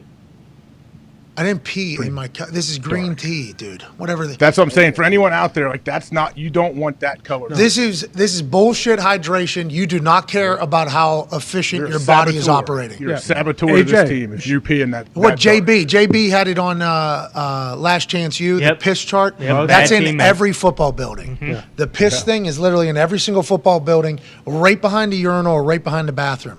If you're pissing this, figure it out. the NIV. Yeah. Okay. AJ should show one of his bottles full of his piss, so we know That he what does color under it a should be. desk. Pick it up. Yeah. Show your piss, dude. Show Let's see your the piss. piss. Show your piss. Show your piss. Anyways, I know you do it. We all do. You get awkwardly quiet for a bit, and then all of a sudden you're much happier on the other side, seemingly I'm relieved. peeing right now. Yeah, I'm peeing right now, aren't I? He did. Don't. Say, What aren't I? Yeah. What are you coming after? Are Because you? you guys are stupid. Like, stop with these allegations. Friday These aren't he said he allegations. puts a You're the one that said it. Yeah. Yes. He said he puts a catheter in now, so he doesn't even have to. It just kind of just. That has to be so uncomfortable. Just because I love it. I enjoy putting it in and taking it out. That's the only reason. Hell yeah. What's your problem? Makes sense. What's your problem, dude? What's your problem? Because I heard Johnny Knoxville, he had to have one for like 3 years. I'm like, this guy's the toughest person on the planet. It sounds awful. Dude, Johnny Knoxville is one of one. I got to meet him during that, what was it, WrestleMania? Yeah. Right? Yep. Yeah. During his WrestleMania run. Look Yep. at. Michael Cole, one of the greatest calls of all time, when Wee Man came out from underneath the ring. Me and Cole were not told really anything about that match. So it was like one of the best matches of all time to have the people that are commentating it have no clue what's coming next. Yeah. There was a big hand that did the jackass smack in Yep. there. There was a mousetrap that was 10 yards long. Yep. Yeah. There was Wee Man coming out from underneath. He body slammed Sami Zayn. Pontius showing up out of Pontius' nowhere. cheeks out there. Yep. It was literally like the perfect thing to not have a clue what the fuck's coming next. Wee Man Slam. He puts Sami Zayn on his shoulders. Yeah, just one day after. Oh, no, that was at Royal Rumble where Wee Man was put through a table at a Four Seasons. That's right. Do you remember that when Brock Lesnar Oh, yes. picked up Wee Man and just threw him through a table? In my sort, here it is right here. Yeah, you're going through there, little man, huh? Why? Bam! See you, pal. And then he walks away, I think. I believe Brock just walks out of there laughing, cutting a promo, hugging Johnny. Imagine the people that don't know who either of these people are. The biggest white person I've ever seen picked up the smallest white person I've ever seen and slammed them through a fucking table. Where was that? Just at the Four Seasons. the Four Seasons. Earlier today. What happened? Middle of the day. Biggest white I've ever seen walks in. Smallest white I've ever seen sitting there. Biggest picks up littlest, slams through table, seemingly set up. Yeah. And then walked out. Yeah, that happened. Just imagine somebody telling that story. No way, Karen. Not a chance. No way. And then they have it all on video. Yeah, that's classic. Imagine. Johnny Knoxville, though, I got to chat with him a couple times during that run. Awesome guy. I said, I think I asked him, I don't know how you're still doing it, how injured you are. He rattled off all the things that he's hurt. I can't even His imagine. whole body. His whole fucking body, basically. Like Travis Pastrana, basically, isn't he? He's like he's got so much metal and everything in his brain. He's had 700 concussions too. Well, and the Jackass song is what? If you're going to be dumb, you got to be tough. Yep. And I know they didn't write that song. That song's been around there. I think Johnny Knoxville is not dumb, but God damn it, I think he is one tough sumbitch of all time. Yeah. Just down with whatever. Like there was The newest Jackass was still really good. A lot of smooshed dongs in that, but it was still a really good movie. Who's Poopies? Yeah, I was going to say Poopies checks off both those boxes. That wasn't all there when we. What an era. All right, let's talk a little bit about the football again. Josh Allen is being evaluated with an elbow injury. It's his ulnar collateral ligament and related nerves. We found out earlier in the show from Zito, who found out on the internet, that an ultrasound is what you would use to find out the nerve damage. They'd probably get some sort of MRI or scan to find out what the ligament damage is. Chris Mortensen is reporting that McDermott said they'll have more information today. We'll keep our eyes on that. Ty Schmidt, noted baseball fan, talked about how this is the injury, I believe, that causes Tommy yawn. This has happened to quarterbacks in the past. It has happened to, I guess, Josh Allen a few years ago. He had a little bit of damage to this. Ben Roethlisberger a couple of years ago had to get Tommy John. Was he the same afterwards? No. Baseball, people come back better, though, especially if they're younger. Throwing harder, yeah. So I don't think long-term this is an issue. But certainly this season, the Bills Mafia has to be thinking, oh, we get good, we're not allowed to go to the games because of fucking COVID. Oh, we got a wagon, first year back after losing in 13 seconds in the playoffs. Josh Allen's going to be an MVP. Of course his elbow gets fucking hurt week 9. This is one of those things that it feels like if it happens would be such a bummer to the Bills and the Bills Mafia as a whole. If he's, and we don't know if that's the case, but if it's really fucked up, I mean, that's a big problem for your trigger man, the most important man on the team. Well, if it's not real, like if he doesn't have a serious injury in that elbow, like he got lucky with that. It is such solid contact with him, right in the worst time of him throwing the ball. So I really hope for obviously Josh Allen and the Bills and everyone and all of us as football fans that he's all right. No matter what, he's going to be dealing with some pain though. Even if they say, hey, check it out, he's okay, he's going to play, he's all right. Like it's going to hurt, but this guy is a monster. Think about Bills Mafia. Think about Bills Mafia, AJ. AQ, your thoughts on what the Bills are without Josh Allen there? I mean, that's a whole different team. I trust McDermott. I think they're a good squad. But if the worst news of all time comes out that Josh can't play, is that what we're looking at here? Is that what we're looking at, him not playing? Feels like it. I think the big thing would be like, because we were talking about it. That's big fucking news. Oh yeah, massive. If it's a partial tear, like I don't even know if like he could probably play with it. But I think it's the type of thing where if he's going to be throwing it 40 times a game, like there's the possibility that later down in the season it's a complete tear, or if he's playing the whole year on a partial tear. So unfortunate. Yeah. And then he has to have surgery. It's like, well, then are we talking about him missing next season? So I feel like they're hoping that it's just nerve damage and nothing else. More information. I got a question. If anything. What's that? Say he can't throw the football. They're still a better football team with him under quarterback than the backup. Case Keenum? Yep, whoever it is, doesn't matter. Case Keenum. He's got a good rapport with Diggs. They should just Barkley's run the ball 60 times a game with Josh Allen. Move him to running back. No, play. Move him to Wildcat. Just read option. And can he complete some balls? That's exactly that. Left-handed. Probably. Can he get a tight end drag, right? Because then if he's running, linebacker comes back, can he get a ball left-handed over that? Is that something that they would fucking expect? I think I would. Yeah, Josh Allen. I mean, they just added Nyheim Hines. They got Hines, Singletary, and Dalvin Cook's brother. The amount of options. Yeah. How's their Buffalo Bills offensive line? How's their? Very good. Yeah, they got a great offensive line, and they're running the ball well. The quarterback runs are awesome. Could you keep him in there as just a runner? 100%, but they wouldn't do that. Yeah, you're delaying the surgery then, too. Yeah, not a chance. And it is Case Keenum. I think Matt Barkley's there, too, right? You told me. I thought Barkley was gone. I think he's the 3. Jesus. Pretty sure he's the 3. Yeah. I'm so bummed for Bills Mafia if this is it. And we're thinking they delayed the news because it's bad news, or we're thinking they delayed the news because it's good news. Your thoughts? I don't know. Maybe they just want to make sure they check out all the options. The fact that he threw a ball in the game afterwards, right? He threw a laser after this happened, 70. at least one of them.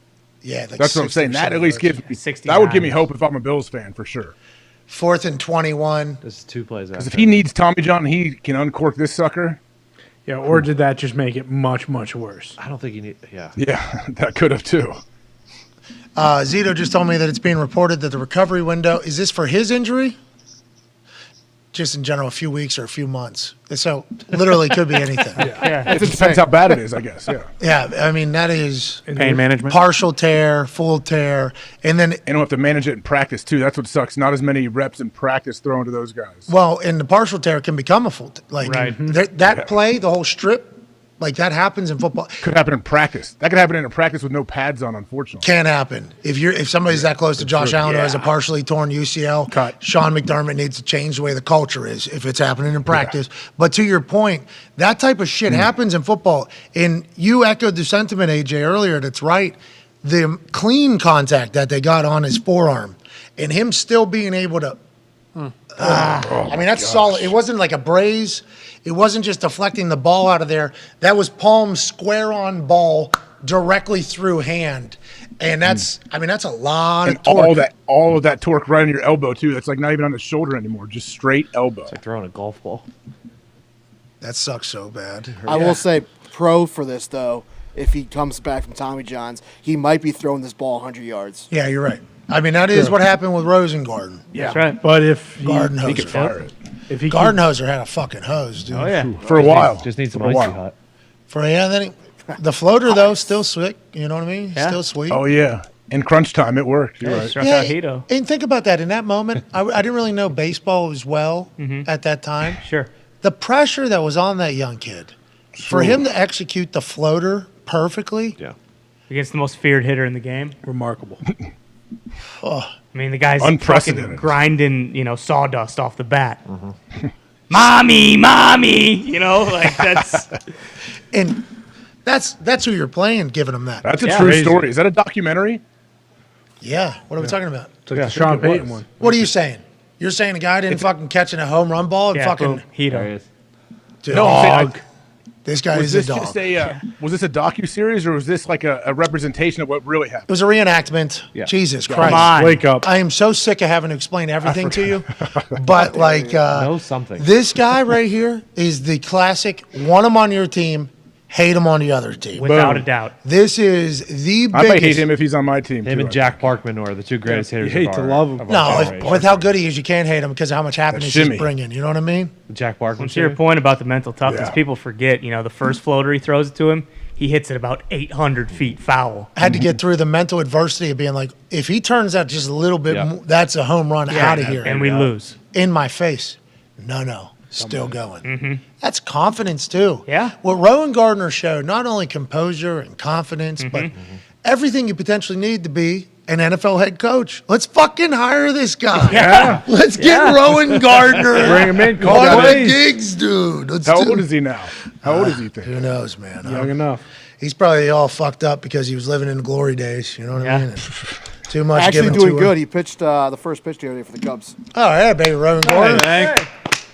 He's not like A Goldberg. heater? How about that boat they built? Very impressive looking back on it that Yeah. they were able to put that boat together and able to get that thing to float. Now, I didn't like that the friends had no time for him to fucking go. Sorry, I'm going to be a professional baseball player. Yeah. Come on.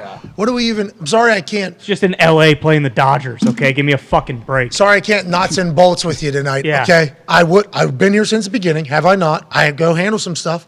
I'll be back when I can. I mean, I was a little disappointed in the whole operation. They should have been happy for their friend, and they weren't. I think being a good friend matters. Jealous. Yeah, they were. Yeah, it does. They were jealous. Just like if he probably, someone gets a girlfriend or something, then they don't spend time with their buds, and their buds get all jealous and weird. That's Yeah, what but happens. on the other side of it, it's like, hey, Henry, you're maybe going to win the Cy Young. Like, why don't you just fucking buy us a nice 18-foot yacht instead Well, of he us- wasn't the one in control there. Remember? Yeah, true. He was. There was yeah, that it asshole. was his stepdad, trying to sell him to the Yankees. I mean, who would have expected here Tuesday, November 8th, 2022? Full Rookie of the Year breakdown. I mean, we're doing a cinema file type show right now. Yeah, Yep. I love it. Angels on the outfield tomorrow. Ooh, I've never seen it. I'll watch it tonight. Oh, kinda I haven't either. I haven't seen it. I know they flap their wings, but I haven't seen anything. Hey, look out, Adnan. Okay? We keep doing this type of cinema stuff. Okay? Seat's getting hot. I love Quarter of the Adnan. market. That's right. I'm not. Hey, they don't make movies like that anymore. They don't. They don't. No, they do not. They do not. I have seen 0 movies that you're supposed to see. You've seen that, though. Fucking right. Yeah, that was gospel there for a couple summers. Loved everything about it. I haven't seen it in a few decades, but it was a hell of a show. Yeah, it holds up.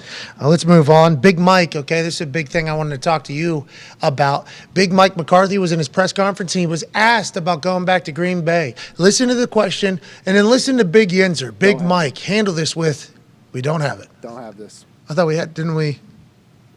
You sure? I thought we did. It's in there. We certainly have. If not, I pulled it up on my phone. Has to be seen. Yeah. Has to be watched. I have the quote. I don't have the video. Oh, we have to get it. Let me. Man, I could tell the second they started talking to him that he was getting a little choked up. You think this has been a tough? You think this has been a tough go for him? No, I mean that's just how. That's how he's awesome. That's how he is. I told you, when he would tell his stories about growing up in Pittsburgh on Saturday nights, he would get emotional during those. Do we have? I would like to hear. If we could hear it, let me know. We'll get to it. We have to get Big Mike McCarthy because smashing watermelons and hustling Jerry Jones and having beers and everything else that Mike McCarthy, Yinzer, is all about. Watching him get a little bit emotional here, watching him get emotional about him thinking about going back to Green Bay, a place in which there is a street or two named after him, a place that he still has a home. Listen to the question. Listen to Big Mike McCarthy, now the head coach of the Dallas Cowboys, going back to the Green Bay Packers, the fan base that he won a Super Bowl with in a community he was living with all the way up until 2 years ago. Just the place you coached. It's very much where you lived. And Jessica, a special place for her, for your kids.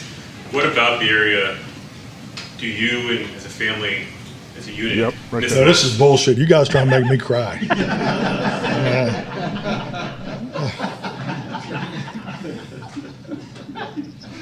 What is it individually? Why don't you ask me a question about 12 personnel or something? He said, Had to deflect the feelings there at the end, obviously. Won't you ask me about 12 personnel? Let's get a little pop here.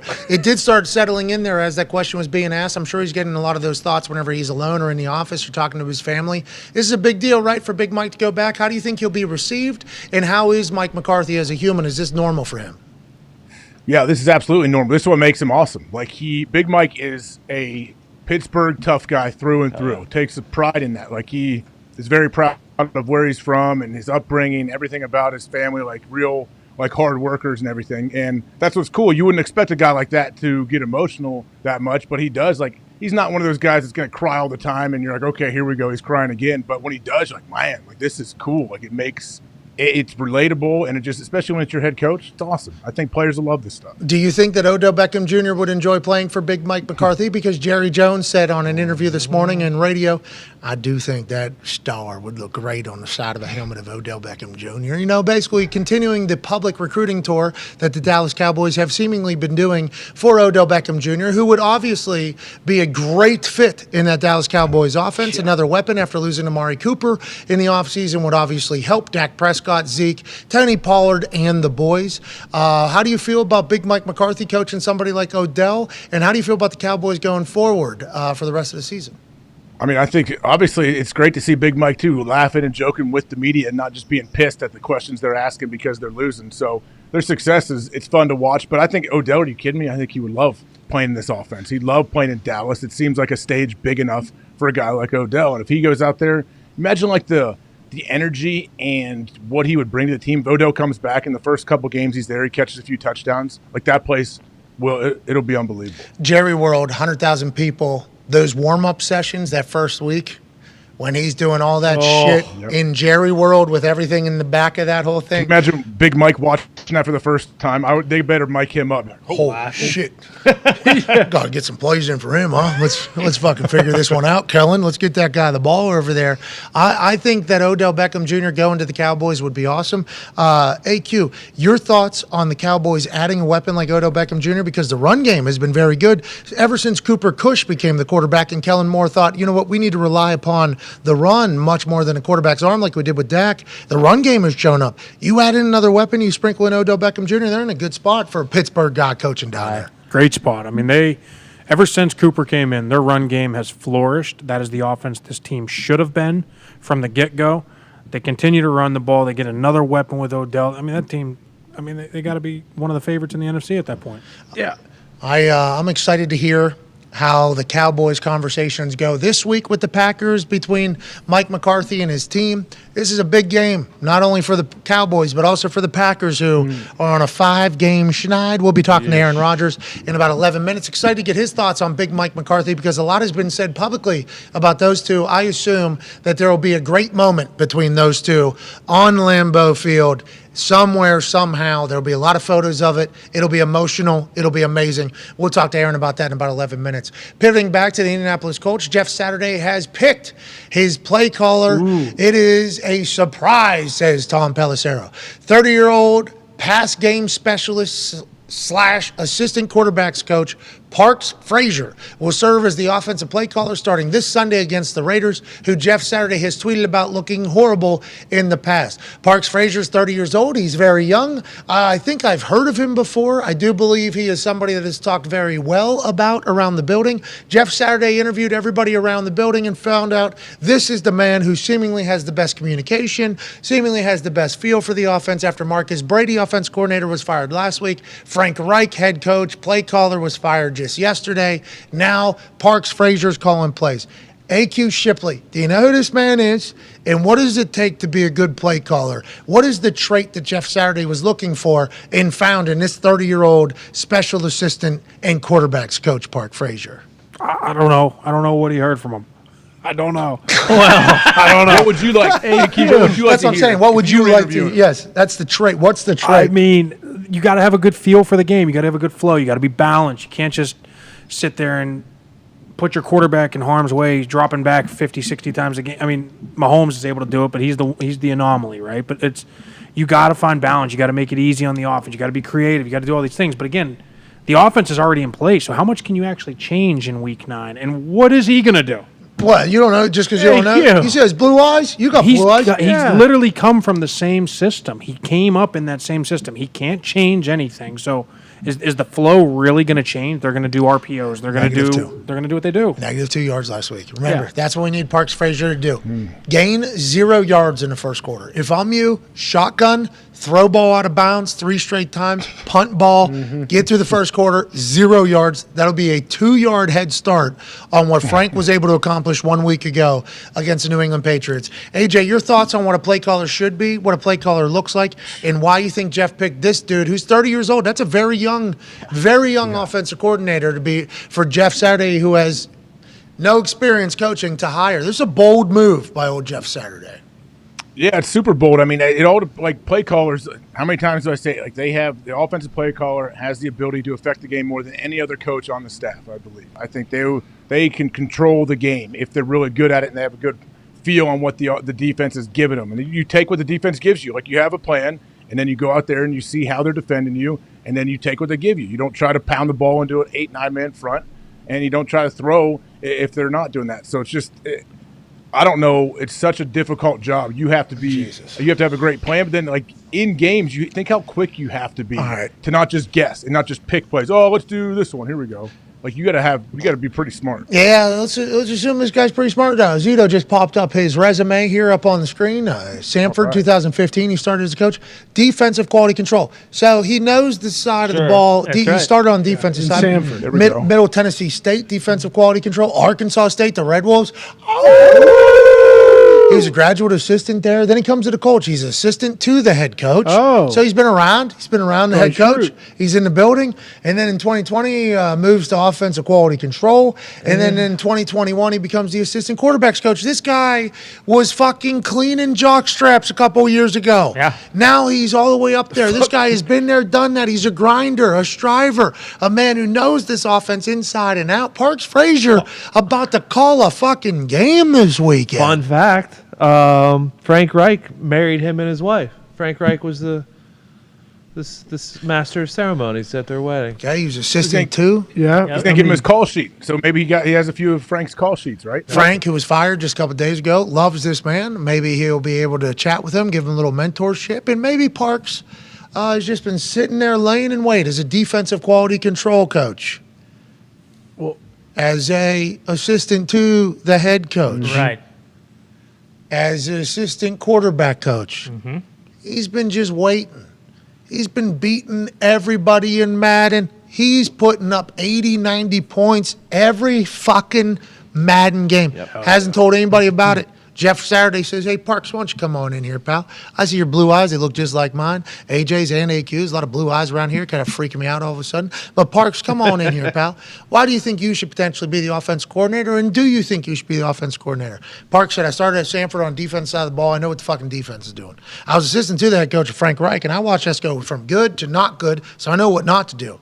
And on the flip side, here's my record in fucking Madden. Boom, 70 points per game. Holy you shit. ever fucking anybody else got that, Jeff? You tell me. And Jeff's like, you got it. I was thinking about putting Matt Ryan in there at offense coordinator, but actually, Parks, sounds like we're putting Matt Ryan at quarterback. He might be the offense coordinator. We just need you to send in a couple plays to Matt Ryan. Everybody's talking about this guy being like Peyton Manning. Let's give him a little bit more control. That's what Jeff Saturday's cooking up, I think. I think it's going to be a good decision. Sounds like a good decision. Didn't know that guy existed.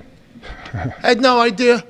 Obviously, Sanford's a great place to get your start. The Sanford coaching tree is a fucking big one. Oh, yeah. Oh, yeah. Huge. AQ doesn't seem to have a lot of hope for this guy. What's your deal? Well, you think Jeff Saturday picked the wrong guy? Sack of wine. What is What's your problem, dude? No, I just know the way this operates. 9 weeks into the season, you can't change anything. Like, you got to stick with what is the philosophy of that offense. And so it doesn't matter what he calls. It doesn't matter. They're going to continue to call the same exact plays they've been calling for 9 weeks, and it's going to continue that way for the next 8.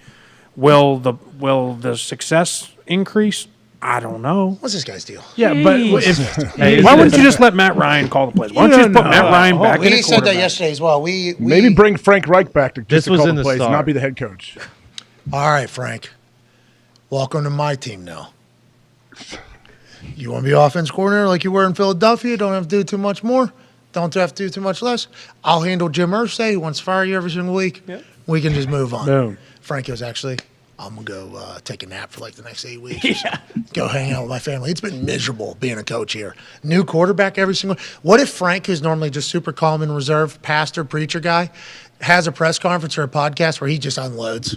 I've lost it. That'd I'm be broke. awesome. Fuck these guys. It Yes. broke. He's like super religious. With the Easter bee? Just like so angry. Get me out of here. This is in the. We had a brand new quarterback every single year. I was being told by the owner that we have to win a Super Bowl every single year. We had no roster to do so. I mean, it was a nightmare. It was a complete nightmare. Frank Reich, good guy. Noted good guy. But if you're running the offense and your offense is going like this year after year, like that is a tough thing to keep going. And I assume Frank will get a job, maybe be an offense coordinator again, and he'll get back into the coaching conversations. Yeah. But Jim firing him, I think Frank probably saw coming. Yeah. I think Frank probably saw coming, knew coming, and I assume he's a bit relieved to kind of get out of it for a few weeks, if I had to guess. This was in the stars when John Smith was at Stanford, when he was GA at Stanford or whatever. Doc Hodges was the quarterback. Okay, I thought Guess so. what today is? Wow. Oh my It's Doc God. Hodges' birthday. No, registered. It's vote. election day. Registered. Doc Hodges' to birthday. vote. Yeah. Doc Yeah. Hodges' You're right. birthday. It's Doc Hodges' day. He's Yeah. now calling plays. This is going to work out just It's a fine. simulation. Hell yeah. Genius. All right, let's take a break. Way to tie that together. Thank you, Tone. That's good show hosting. That's why you host Hammer Dahn every single day, gambling podcast that comes out of this office that's debuting a new studio. Monday. Hello, baby. Nice. Hell Tone's been doing a remodeling himself. Yep. It's been laying brick on his Hell yeah. hands and knees. Damn right. The brick's been falling, though. It has. Someone forgot to clean the walls before we laid the brick, so It's like putting tin on a window. You know, you got to kind of wipe off. You know, when you're putting bricks on a wall. Correct. Can't have that on been a dust. long, it's been, No, you can't. it's been almost a decade since I masoned. That's right. Wallpaper, anything? Brick laid, that has been a long time. Long time. You did great. Can't wait for everybody to see it. The Hammer Dahn studio is right over yonder. It is going to be awesome. A lot of winners come out of there. Thank you for tying that together. Speaking of tying it together, it is time for us to get that hell out of this hour. Because in the next hour, this is what you came for. Next hour, we find out what is going through the mind of the back-to-back MVP of the NFL on a Green Bay Packers team that has lost 5 straight, losing to the Lions this past weekend, throwing 3 interceptions, which hasn't happened for him in like 5 years or something like that, since he has become the guy. Not that he hasn't been the entire time. Where's his mindset at? Where's his conversation going to go today? What's the book recommendation? Ooh. I'm excited to hear all of that. I think the world awaits. Before we get out of here, AQ, I think it's time to make up for your errors of the first hour. Here you go, Al. If AQ Shipley can make one of these for the brand Baby Duke footballs into that hoop right over there, we will give 10 people who retweet this video say something nice to somebody, and put their cash tag in a reply, $500. Those people will be randomly selected, obviously. But first things first, Alan Quay Shipley, Super Bowl champion, has to put a ball in a hoop. Come on, Al. Hey, what do we say? Come on now, Al. From Moon Township, home of Joe DiNardo, the greatest operator of all time, and... You can't make it if you don't get it there. Yeah, it's those short arms. Yeah, but you still got to press it. Still got to press it. Hey, Q Shipley. Oh, Heartbreak City. All right. We'll be back in 5 for Aaron Rodgers Tuesday. Be a friend, tell a friend, take 5. 5!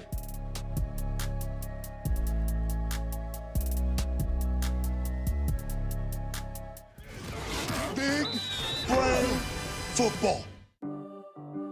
Breaking news. The Kansas City Chiefs are really fucking good at football. Kelsey over the middle, length to the end zone, touchdown, Kansas City. Big reason for that? A lot of big brains running around in Chiefs jerseys on Sunday. What? Monday? What? Thursday? What? In America? What? In England? What? No matter where they play, they have high IQ. It's a beautiful thing to watch. I hit him with the bing bing, and that just go. Just go, yeah. His eyes were in the backfield. As soon as I hit the 1-2, I was out of there. I knew I had nothing in the middle. The middle was wide open because of Sky Moore, rookie, and MVS Marquez Valdez-Scantling. Clear out in a post to occupy the safeties, and Travis Kelce's able to waltz right in for his 72nd NFL touchdown. Bravo, Travis Kelce, and thanks for the big brain football by MVS and Sky Moore. Who's backside? That was you? Yeah. Were you backside? Good. Baby, way to clear that. Who was that backside post? Scott. Huh? I think it's Scott. Scott? That went too full. Hey, Scott. Kansas City's receivers might not be big names in the kingdom just yet, but they got big old brains. Marquez Valdez-Scantling. It wasn't a coincidence MVS was open down the seam. No. You even crossed the hat. You right on the hat. Yeah, I literally, because they went invert, so I saw the safety run way over there, and the other ones, so I'm like, take it throughout the half. Against the inverted safeties, MVS knew that the middle of the field would be wide open. Mahomes had a hunch that the 4.37 speed on a linebacker might be a favorable matchup. A dart thrown by Patrick Mahomes. Great job. Yes, sir. One of the problems sometimes when you try and disguise coverages and drop somebody back late, you can zip somebody right past it. And it's exactly what happened with Marquez Valdez-Scantling. The safety pressure, immediate invert. That's what it means every time. Knowing coverages and how to beat them, that's smart football. But what Mahomes did on his second touchdown pass was a work of wizardry in the art of football IQ. At the 2, they fake the trap. Now Mahomes scrambling to his right, holding it, gets off the hit, now lunging forward, and now fires it late, caught at the back of the end zone. Clyde Edwards-Helaire, Mahomes with the touchdown pass. Absolute banana land.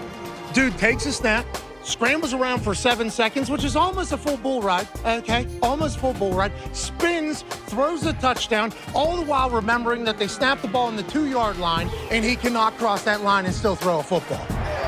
Yo, I'm close. You got it. As long as you're there, you're good. That's it. You get out of the pocket. Great. You make one of the league's best linebackers miss. Even better. But to stay behind the line of scrimmage so you can throw a touchdown, that's some big brain football. I had to make up for it. I had to make up for it. I had to make up for that miss, baby.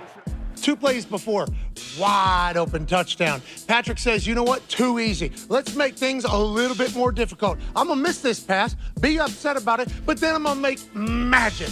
I was able to use my speed to get a little bit of speed to get around the edge there. I was going to run for it, and they kind of flew around, and I realized I wasn't going to make it, and I saw Clyde, and so I just kind of flicked it up to him. It's the line of scrimmage aspect of knowing that he's not going to throw the ball, past the line of scrimmage, and Pat is good, but kind of sensing where he is. Stop, and now he's going to find the receiver. Stop it. Stop it. The NFL hasn't seen anything like Pat Mahomes, I promise you that. And you saw it today. He's the Houdini of our era, man. That's big brain football. Y'all saw that? I know y'all saw that. What? That's right. That's something you do on Mac. I love this Kansas City Chiefs team. I love how smart they are. I love how innovative they are. I love how creative they are. They had a tight end take a snap under center while Patrick Mahomes was having a little thespian acting job to distract everybody. Now a direct snap, and the Chiefs trying to shove forward, touchdown! The Chiefs are athletic. The Chiefs are fast. The Chiefs are magical. Andy Reid has a big brain and a beautiful mustache. But most importantly, they have a lot of guys that master the art of big brain football. That was good punter lingo out of you. Did you hit it yet? I hit the kid twice, yeah. For Jake Camarda.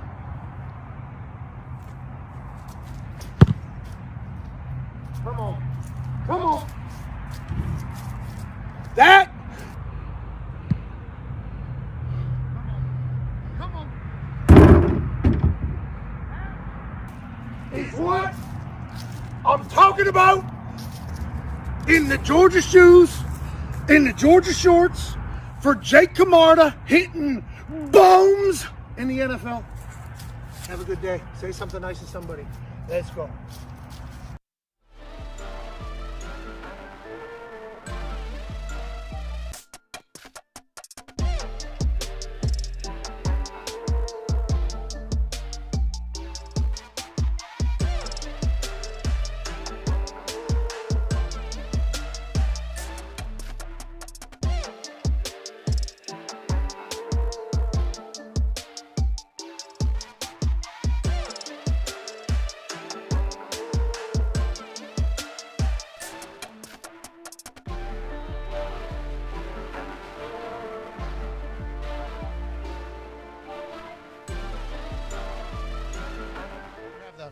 Is that like that? Oh, yeah. Yeah, full on. Hey, that's scary. Don't you think you're going to die out there? Isn't there some moments where you're like, if I die, I die. I guess you have said that. But you think you're never...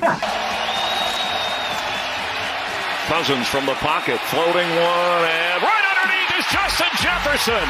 On the move and all the way down inside the 15. Kirk Cousins takes a huge hit by Payne. You say you're never going to breathe again, right? And there's some of that thought out there. Were you having that on the field or no? You do have that thought for a second that you're in a dark place and you'd like to get out of it. I remember whoever hit me, Payne or whoever hit me pretty good, and I'm kind of, I don't know what I sounded like, but I must have been like, because as he walked by me, as he got up, he goes, "You'll be fine, you'll be fine." So I must have been moaning or something.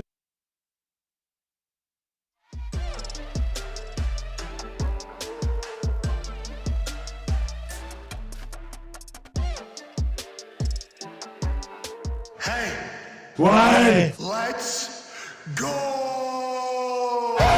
This show fucking stinks. And the fact that you listen, we are very, very thankful for it. AJ, never cease to amaze me with your toxicity, pal. You got a couple of these? God damn it! What the fuck are you doing? Fuck Boston.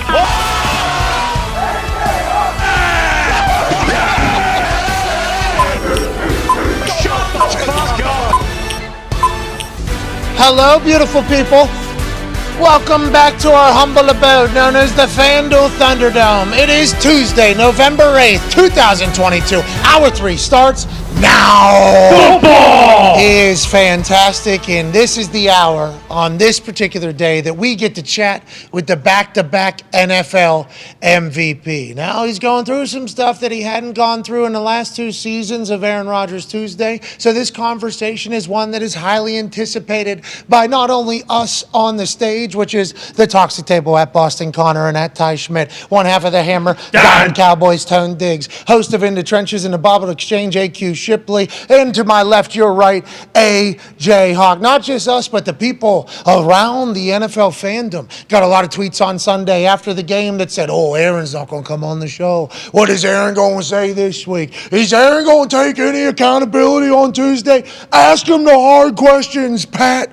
Well, we have been told that he will be joining us today. We have been told that he will be answering the questions. We have been told that he seemed to be in a chipper mood whenever Zito called him just moments ago. I don't think we are able to have a connection with him just yet. Zito, are we calling him? Thank you so much. Ladies and gentlemen, joining us now, he's a man who has sat in the pocket of this show after the best of times and during the worst of times.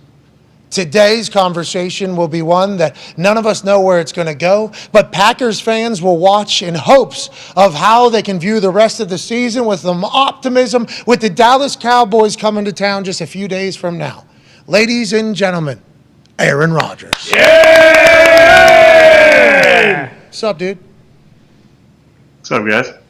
Hey, thanks for joining us, man. I would have completely understood if you didn't want to, because the way the season is going and maybe because of the shit that's being said about you around the world, and maybe you're leaving the convo right now. No, I'm just making sure that I'm all dialed in here. Yeah, okay, we're good. All right. Well, hey, thank you for joining us, man. I know this is probably the last thing you want to do right now is talk about everything that's happening on the field on Sundays. So we appreciate your time. Let's dive into it. This is unprecedented. Look, don't put words in my mouth. I love this show. Okay. I appreciate you guys, and I appreciate the opportunity to speak every week to you guys. Okay, I was just saying that people, you could see how you would feel that way. I appreciate the fact that you don't. We're lucky to talk to you. This is unprecedented waters, uncharted waters for Aaron Rodgers Tuesday. Last week, you said, hey, we got to put a stop to it. Now we got another loss after to the Detroit Lions. Another game coming. A lot of season left. Where's your mind frame? Where's your mindset? And how do you think the Packers get this thing turned around, Aaron? Well, obviously disappointed. It's been a rough stretch for us really since London, losing 5 in a row. Similar patterns in most of those games, just not 4 quarters of execution, usually a lot of mental mistakes, critical errors, bad situational football for the most part, or just, maybe good in third down, bad in the red zone, or decent in the red zone, and not converting third downs are usually bad in both. So that's kind of been the blueprint for the L's. I'm always going to be the eternal optimist and feel like we could figure some things out. Obviously, this last week was not only painful to lose a game, but we lost some key players as well, not just in the game, but maybe for extended time, depending on what the scans look like this week. But just in that game, we lost Rashawn Gary, Eric Stokes, Christian Watson, Romeo Dobbs, Aaron Jones. And still had a chance to find a way to win that game in the end. And didn't. So disappointing on many levels. But there's never any concession, never any giving up. Definitely not from me, definitely not from so many of the guys that we go to battle with. We just got to find a way to get over that hump. Hey, I'm curious about Detroit's defense. Now, I think we talked about it before you guys played them, how what they'd shown on film so far this year was not that great. And then they obviously come back and they play great against you guys. Did they do anything different? I doubt they could change everything. Look, no disrespect, but did they play great? I mean, we had 400 yards offense on them, moved the ball up and down the field. I threw an interception off the helmet. I threw an interception about 5 yards short of Dave. I mean, it wasn't like, I didn't play a great game. We still made a lot of mental mistakes. But I don't think they really stopped us. We had 3 possessions in the first half and went up and down the field. It's more about us, I think, than them.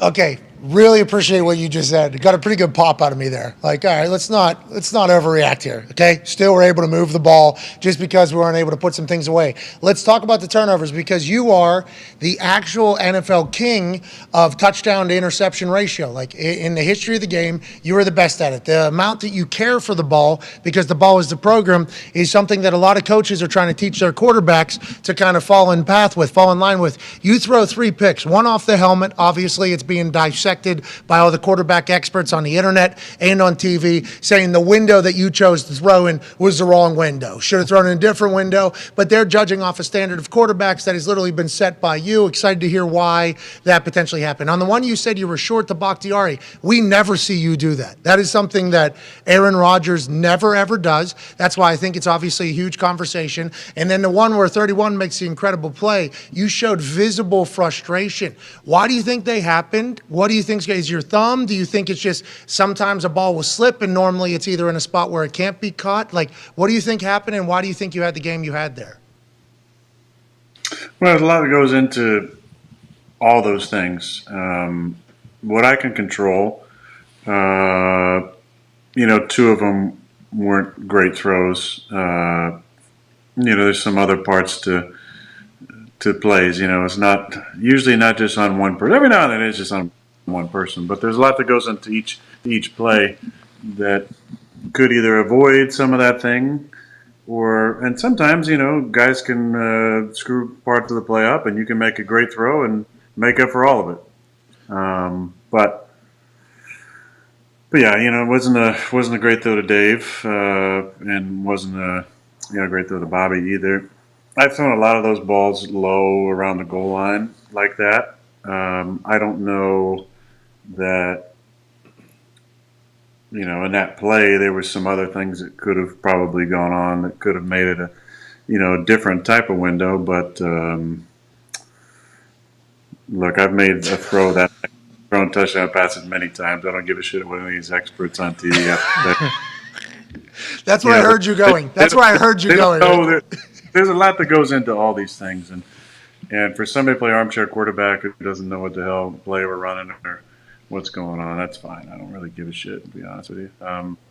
It's shitty. The ball goes up in the air and gets, we had, a couple of those in the game. Balls up in the air and our guys run into each other and the ball gets knocked down, shit like that. But it seems like that's the way the ball's been bouncing for us. Go straight up in the air, and instead of like running into each other and guys fiddling with it, maybe we even catch it. The ball's caught by somebody else. It's kind of shitty. Yeah, it is kind of shitty. And all these things are things that haven't happened, though, with an Aaron Rodgers-led offense in the past. You'll have a game where you throw a pick, everybody loses their mind as Aaron Rodgers lost it. Then you bounce back on the other side of that, and you throw like 5 touchdowns, 3 incompletions, and you just kind of move on. So whenever you lose, the conversation gets louder and louder about that play. You still have a lot of time left in the season. The Vikings are winning, so the NFC North is going to be tough, but the NFC still very much a lot of parity, so you still have everything in front of you.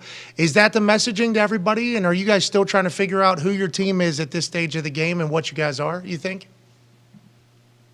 Well, I mean, a lot of times identity is kind of formed by this point in the season. I think we've just played inconsistent in all 3 areas. Offensively, we haven't played very good for a decent stretch now. I thought there were times in the game, where we kind of went with some tempo and had some success, but there were times we huddled up and went right down the field as well. I mean, I thought our offense was one of our better games, the way we moved the football. And, we threw the ball down the field, fairly effectively at times. We're just still, way too many mental mistakes. And when you have mental mistakes and then I'm turning the ball over like that, you're just not going to win the game. We've had mental mistakes and I don't turn over and we still don't win those games. So, we just got to pair up me playing a clean game and playing well and us having a real low number of mental mistakes. And because that game honestly shouldn't have been that close. We had opportunities there. We're on the 1 yard line and can't get the ball in the end zone. The other one, we have a couple plays where we have a chance to get it in. We should be looking at 14, at least 14 points in the first half, and then who knows, second half obviously plays out differently with us having those points. But we beat ourselves, as we have many times this season.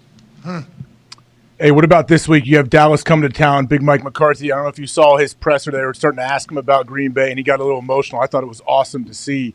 And Dan Quinn's defense there in Dallas loves to take the ball away. Have you watched much Dallas yet? And have you planned or thought about, when you get to see Coach Mike, like what it's going to be like? I'm going to give him a big old hug. I can tell you that much. I'm excited to see Mike. Shared some messages the past couple weeks, and I know it means a lot to him to come back. I really do hope the reception for him is as warm as it needs to be. he's got a street named after him. Obviously, he won a Super Bowl together, but he meant a lot to the town for 13 years. A big part of our success. Obviously, being the head boss, he'll be in the Packer Hall of Fame at some point as well. And I think it's important that we honor him the right way. Not just him. I mean, obviously, he deserves a lot of honor and respect coming back. But there's a lot of people on that staff who meant a lot to the area. A lot of former coaches with us are on that staff, including interim head coach for us, Joe Philbin. There's some former players who are on the staff, including Scotty Tolzien, Rob Davis, other coaches who are with us, like Joe Al Witt, Harris. Al Harris, former player, McCurley, Jeff Blasco. So hope I'm not forgetting anybody there. Curly Lambeau? Is that holy shit? Curly Lambeau? Who's down there? That's awesome. But it's always nice having people come back. A lot of those people coached there a long time. Joe was there for many, many, many years, and Rob Davis played for a long time. Al Harris played for a long time. Was an older player when I was there. Scotty Tolzien backed me up. Awesome guy. A lot of fun together. But Mike in general, I think, deserves a lot of credit, a lot of respect, and hopefully a great ovation at some point. I don't know what we're doing. I hope there's some sort of, I would expect, I guess, some sort of message on the jumbotron at some point during the game. And Mike's got a big heart. Hopefully, hopefully lets the emotions flow a little bit. Well, he was close in a press conference that AJ was talking about. And if you haven't seen it, we'll definitely send it over so you can check it out. The person asking the question was like, your family's still there, your kids go to school there, you're still a big part. And he goes, this is bullshit. That's what McCarthy says. You guys are going to make me start crying up here. And then he deflects to 12 personnel at the end of it because you could see that he was getting choked up. I wonder if that'll be before the game, during the game, after the game. I wonder when it will take place. The anthem. National anthem's going to be tough for him, I bet. Yeah, looking around. Oh, my God. Him and Philbin. I'm hoping it'll be similar to when they would bring back like soldiers from abroad with surprise families at some of these games, and AJ would just absolutely lose it because AJ, comes off as a prick, but he actually is a big softy on the inside, and he does come off as that. If you were standing near him during one of those moments, you would definitely see some tears coming out of 50. I mean, for a good reason, AJ, this is so and so's wife. Her husband is deployed, in Afghanistan, blah blah blah, and then here he comes running on the field. Yes, see this wife and kids. It's a good moment. AJ, there was a run there where that was like every stadium I went to. Every stadium we went to. It was like the third quarter, second quarter, maybe third quarter break, and I'd be on the field punting, right? Because the quarter break, I'd get to hit the ball, and then all of a sudden, as soon as you see somebody come out, it's like, I'm about to start getting chills. You get like chills. I would like be watching it get chills, and the little kids go running up there. I was a part of one. There's AJ, you're a big softy, huh? Big softy. Oh, wow. He's talking. There's a New York Giants game. It's like you watch the videos on the internet. You see him reuniting. All of a sudden, I look down on offenses on the field, and this dude's doing an 80-yard sprint to his family and kids. And Nate Weir, the great trainer who I actually officiated his wedding, he knows me well. He walked down to me and gave me a towel. I put it over my helmet. I was bawling. I lost my mind. Yeah, it's tough. They are. It's an amazing experience to see the family come together. I wonder if Mike McCarthy, when it'll all start happening. Can't wait to watch. Can't wait to find out. Ty Schmidt has a question for you, Aaron. Obviously, his life has been certainly something. Aaron, you mentioned all the injuries on offense, and obviously everyone knows that the NFL is next man up, but how do you remain positive when it's like there seemingly is no next man up? Like you guys didn't really have the depth at receiver to begin with this year. Like how do you remain positive when it seems like the sky is falling and it's just like this is just I don't even know how to act or anything because like it's literally like almost never been like this in my life when you've been healthy and playing. Well, there's only two options, right? Yeah. One of them is to cash it in mentally and just become a independent contractor almost. And I've seen this during my time. Not really recently, but where everybody just kind of comes in and does their work and then goes home. That's one option. And the other option is to cede to the competitive greatness that lies within you. See it? And what I mean by that is to let that take over and to let that be your North Star and your guide, and to say, I care so deeply about this, and I'm so thankful for this opportunity and grateful to still be out there playing, that no matter what happens to anybody on the squad, including myself, I'm going to go out and compete as hard as I can because that's all I know how to do. And maybe in that, there'll be inspiration for others to raise their level of game.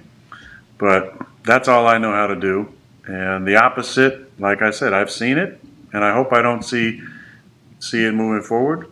But that's the other option, is to just come in, do your work. You can still be professional about it, but I'm going to keep choosing to come in, to prepare as I always do, and then go put out my competitive greatness on Sunday and hope that's good enough to win and inspire people, and that's all I know how to do. Hell yeah. Hey, I heard a little motivational speech in there. Didn't know you had it in you. I didn't know that was one of your things. I really appreciate and respect that. And you're right. Whenever people are just coming in, cashing a check, doing what they're supposed to do, hey, this is what my job is. I'm going to a meeting, but not being invested. You have seen that. We've heard stories about that. You saying you're going to continue to be invested, still continue to try to be great. I think we saw that in Detroit.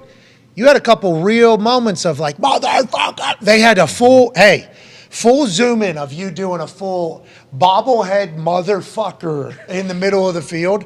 And as soon as I saw it, I was like, still very invested, still very pissed off. Like, that was my first reaction. And I apologize if you take it as offense, as if you wouldn't be. But I think that is something that doesn't get talked about enough, is whenever you see somebody lose their mind, there's a reason, because they fucking care. That's a huge deal, I think, Aaron. I think that's a big fucking deal. I'll try and watch, what I say a little better moving forward, because I still, want to be a positive impact on the people that are watching me. And if anybody got offended by that, then you're choosing to be offended by it. I'm not gonna No, you motivated people with that. That's not offended. I don't know if you heard from somebody like Aaron Rodgers said a naughty word on television. No, watching you do that, for me immediately it was like, all right, still very much invested. After all you've accomplished, after everything that's happened, with the way the season's going, and with the way that you're at that moment, you were still very much invested, I thought. And it's like, this is good news for everybody. And hopefully, you think you got in that locker room and on that roster enough to turn it around, like with what you've seen, maybe from people that we haven't heard about because injuries have happened, and like Bakhtiari going forward. Do you see him playing? Is he okay? I don't think I've ever seen anything like what's going on with Bakhtiari. Do you think you guys have it still from what you've seen in the building? And is that another reason why you want to keep going, you think? Pat, what am I supposed to say to that? That's a hilarious question. That is a hilarious question. Could you imagine if you did say, no, we don't. I've been looking around the last couple of weeks. Imagine if you said that. I'm looking around and we ain't got it. Might not have it this year. Like, listen, I'll just reiterate this.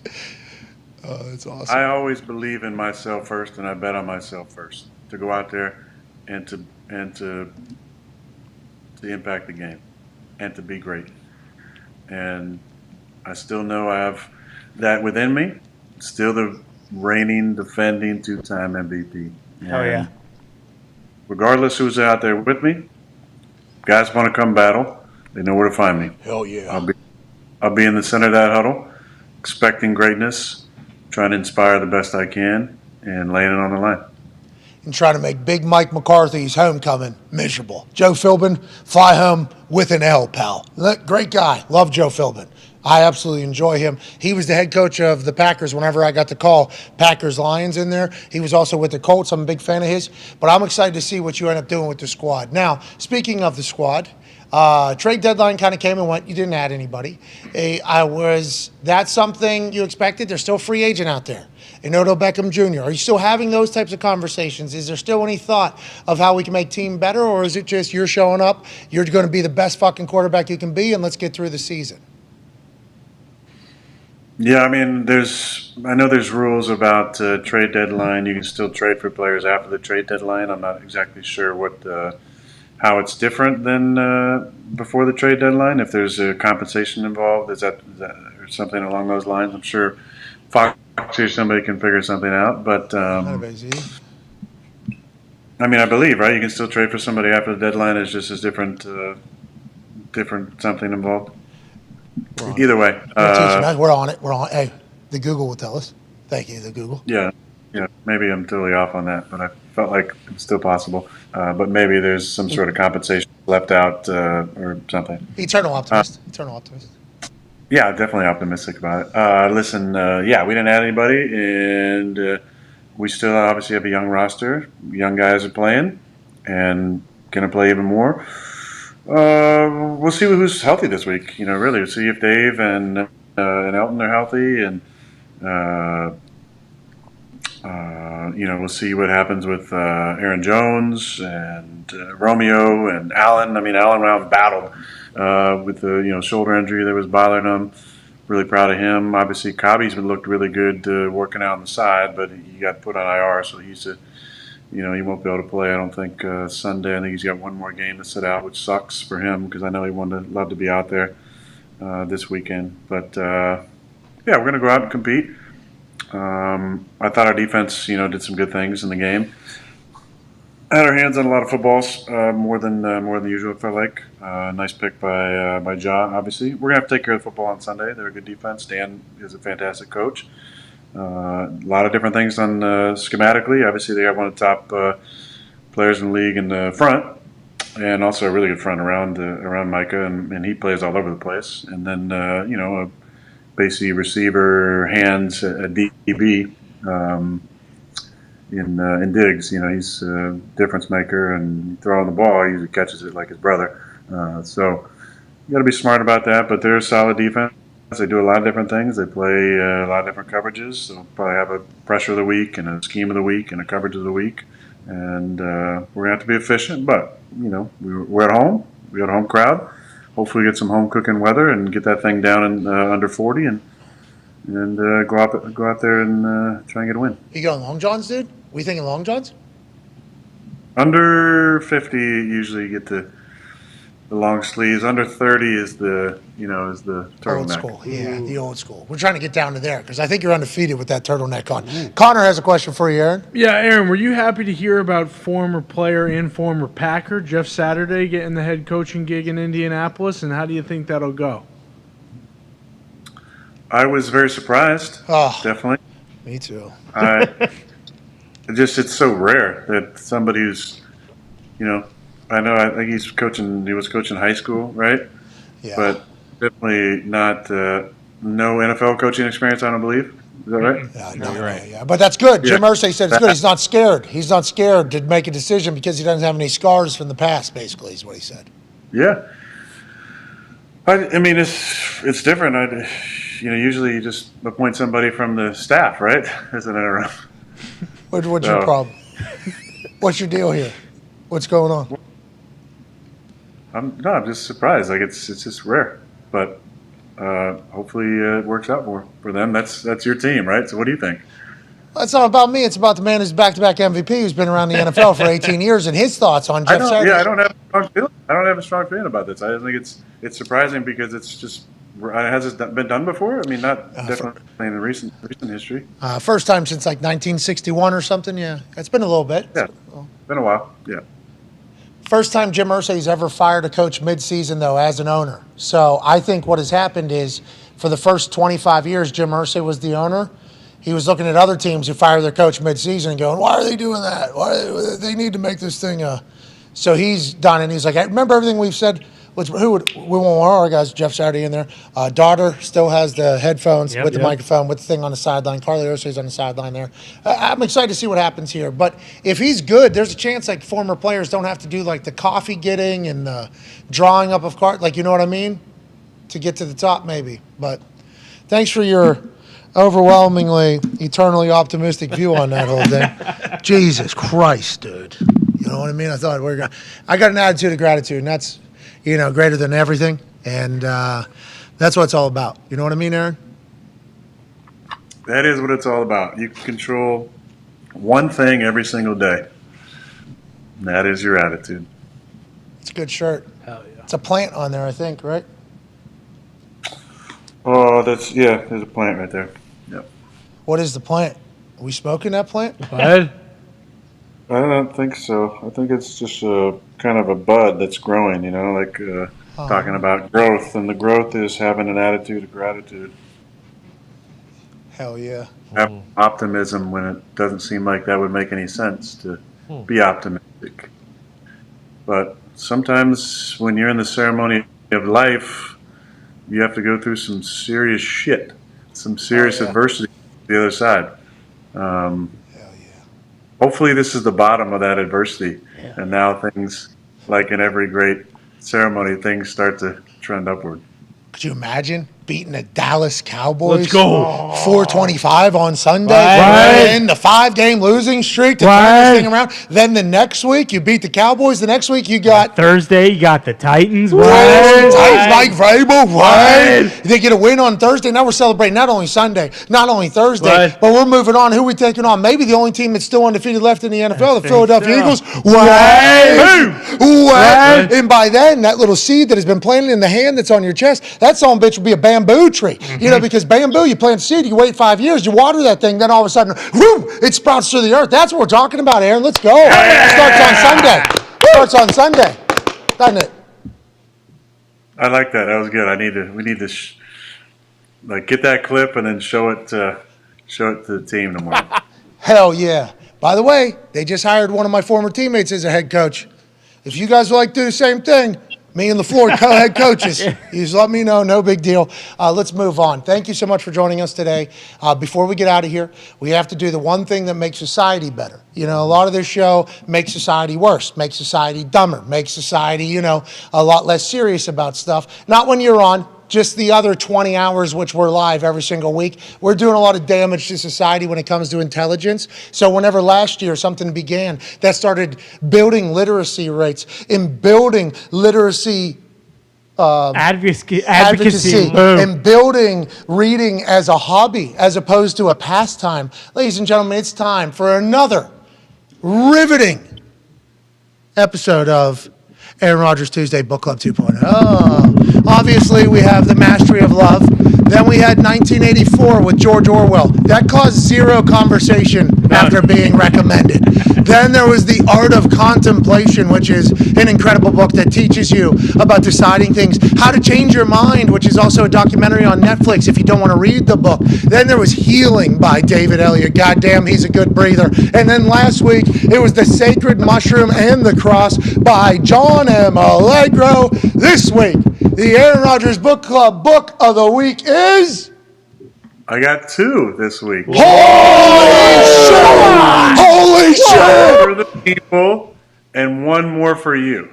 Okay, maybe for AJ. So the first one, which is for the club, is by a friend of mine, author Rob Bell, and it's a book called Love Wins. Oh, love that. And the tag is a book about heaven, hell, and the fate of every person who ever lived. And Rob is a fascinating writer. Love his writing style. He's published a number of books. Very interesting guy. He used to lead a mega church in Michigan and then moved out to the West Coast. And a fascinating human, super bright genius guy. And the second book is, by popular demand from you, is a coloring book called Keanu Reeves. Now the book club's showing a little depth. Now we got a little depth in the book club. And it says, colorful fantasies with a mysterious hero. Illustrations by Maurizio Campidelli. Can you take me to Maurizio's drawing of Shane Falco? Can we get right to that? Here's one of him with a surfboard. Oh my God, Give me 2. Here's a great one with him on a horse. Oh, is that Flightline? He's probably taming Flightline. Yeah, Jesus Christ. Let's see here. Ooh, there's one of him on the bus. There's a John Wick one. Yes. Dude, this is the type of book club. Oh, there's him with all these little dogs, too. I'm thinking I'm back. The dog walker. Yeah. Yeah, it says he definitely isn't a dog, but he'd be happy to take yours for a walk. He'll be and ready to join you on a camorous stroll. Kind of creepy. Yeah, he could kill you though, so you just got to take it for what it is. Is there one with him and Gene Hackman? How about a Shane hands? Falco? Yeah, is there a Shane Falco one? Suck or? on that map. I don't see Sandra a Bullock. So I see there's Maurizio. one him playing a guitar, playing hockey. Hockey! Accomplished goalie. Keanu Gretzky. Yeah, but I don't see any him on a motorcycle, surfboard, John Wick, drinking wine. What? Stoking the fire here. Look at this. I mean, Stoking the fire. Really interesting. Him shaving, him being a painter. Come on. Oh, this is a good one. Bob Lawson. Keanu Reeves, Bob What would you Lawson. do with that color scheme? What the hell is this would you do book? with it? Well, it sounds like Maurizio doesn't know about Shane Falco, which kind of disappoints me, but I am excited that we got a coloring Here's book. a great one right here. Here's him, sitting lotus, maybe meditating. Oh, okay. Does he have? He doesn't have these on. Is he really doing it? That's He doesn't only have these on. Keanu would. Because I could put the prayer beads on them. I think I could. You know what I mean? Yeah. Anyways, But there's a lot of good ones. They really. Oh, here we go. Oh, we know. yes. What color are you coloring that belt he has on right there? You tell me, huh? You know. Triple black. Yeah, Amen. exactly. Charcoal. That's right. We appreciate you, Aaron. Hope you're having. You all right, AJ? I'll just give you Triple this. black- Is the triple black last belt. one. This is from 47 Ronin, I think. Oh, Yes! absolute classic. Yeah. Make sure. Put some blood on that sword. Sequel coming Yeah. out. Why Yeah, is the blood bro. from? He went hunting. Oh, he killed everybody. Oh, bad guy. So many people. Slicing heads off. Only Bad people, guys. people that deserved it. Of course. Of course. Thank you, Keanu, for doing that. Thank you. Keanu. All right, Aaron. Thank you for joining us, man. Good luck in this big homecoming game for Mike McCarthy. Dallas Cowboys, Green Bay Packers, 4:25 Eastern, daylight time, I think. Oh yeah, that's right. Oh yeah. EDT. Because of the thing that happened. Yep. Interesting. You guys change your clock over there? Yeah, everybody does, right? Yeah, but you got to wind the Zenith watch. You know what I mean? Hell yeah. Of course. All right. Appreciate you, ladies and gentlemen, Aaron Rodgers. Sure, a motivational speech he gave in the middle there? Yeah, that was awesome. Yeah. How do you stay positive, Ty asked him. Hey, Aaron, how do I not jump off a building? You know what I mean? Basically what you said. I mean, they scored 9 points against the Lions. It's hard to, You all right, AQ? You're pretty quiet. Cat Yeah. got your Yeah. fucking tongue through that whole conversation? I was just listening. that I was one, just too. listening. Fuck's your problem? Dude, love wins. Why don't you read a Super book? positive. He was super positive. You're an asshole. The high on Sunday is 35. I, think I that's would good. not be that positive. Let's just put it that way. Well, you're not. Well, that's because you're not the eternal Oh, the positive optimist. police. there. You're not the eternal No, that was positive. incredible. Why can't we get you the shirt? Maybe we need to get you 2 of those shirts. Yeah, I would love that shirt. Attitude of gratitude greater than anything. Yep. I need that. I didn't know if that was the ayahuasca plant that was being held up there. Could have been. I didn't know. Yeah. I Not know it bad. wasn't dope. Not better than the shirt you were wearing earlier today. Yeah, or big gaping holes. Oh, love big gaping We need, holes. we need to get a shirt for that. Yeah. There is one. There's one. Yeah, but it's Is a there really? It's a Pornhub shirt. It's not a. Oh, come on. Man, I can't believe I even. That's all right. It's my store. You never know. You never know. So we'll get one for tomorrow. Just put a big butthole where the belly button would be. Oh, come on. Sounds good. It's a good I wear idea. it. Yeah, I wear it. All right, let's get to face on the back. let's get to a break. Face. Good, I think right on the On think the it's top. his face, Yep. and then Yeah. he's turn- Yep. Perfect. All right. His head over his shoulder. Yeah. Yep. Big gaping butthole. All right. Speaking of that, that would probably not make the cut. There's a chance though. And that shirt's going live at 3:05. We have a big sale coming up. Oh, yeah. Make that a ugly on Christmas store.patmcafeeshow.com. Black Friday, we will be launching a series of Christmas sweater design things. This is really a pride and joy of the office every single year. I'll come into the office and I'll just get a long list of things that the boys have thought of.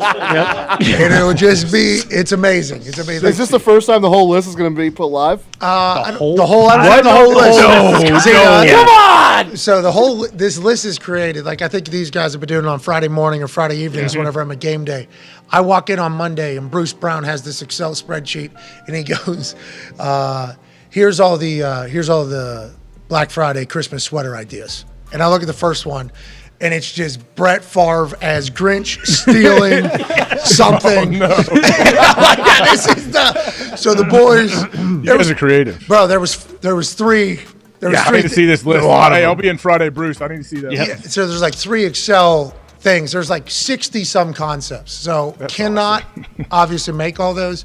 We'll have to dwindle those down a little bit. Maybe workshop a couple of the concepts that came into conversation. But yeah, store.patmcafeeshow.com. I believe we'll probably do it a week in advance before Black Friday, which is coming up here in a little bit, so that everybody can get it.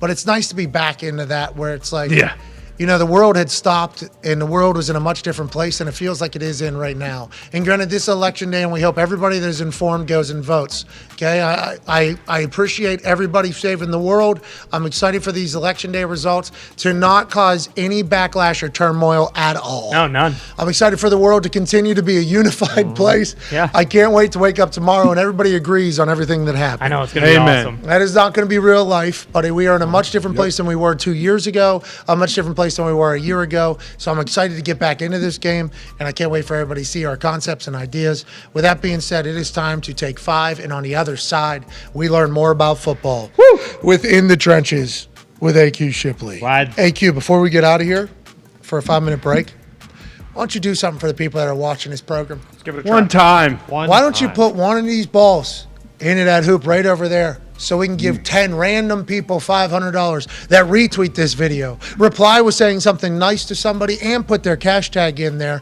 10 people, $500. If you put one of these for the brand Baby Dukes into that hoop from your right mitt right there, small little arms, big fucking dome, hell of a football career, will you win money for the people? AJ, any final thoughts for AQ, AJ?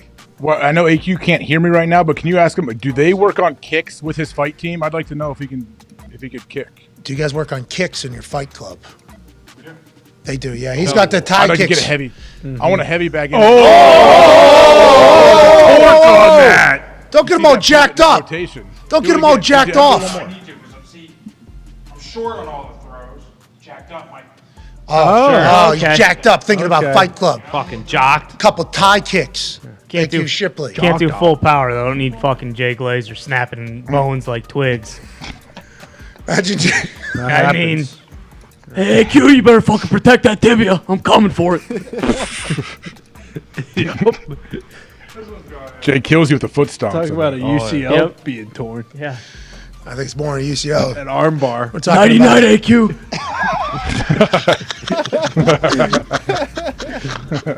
Hey, maybe take a 7-step drop here. Yeah. Once again, if AQ makes this. Oh! No chance. No chance at all. Jay Glazer from his Fight Club talking shit as he's throwing the ball. All right, don't worry about the shots. Don't worry about the shots. That's not what you're here for. No. What you're here for is to break down offensive line play around the NFL so we can put a spotlight on the trenches that really win and lose games. We'll do that in 5 minutes. Be a friend, tell a friend, take 5.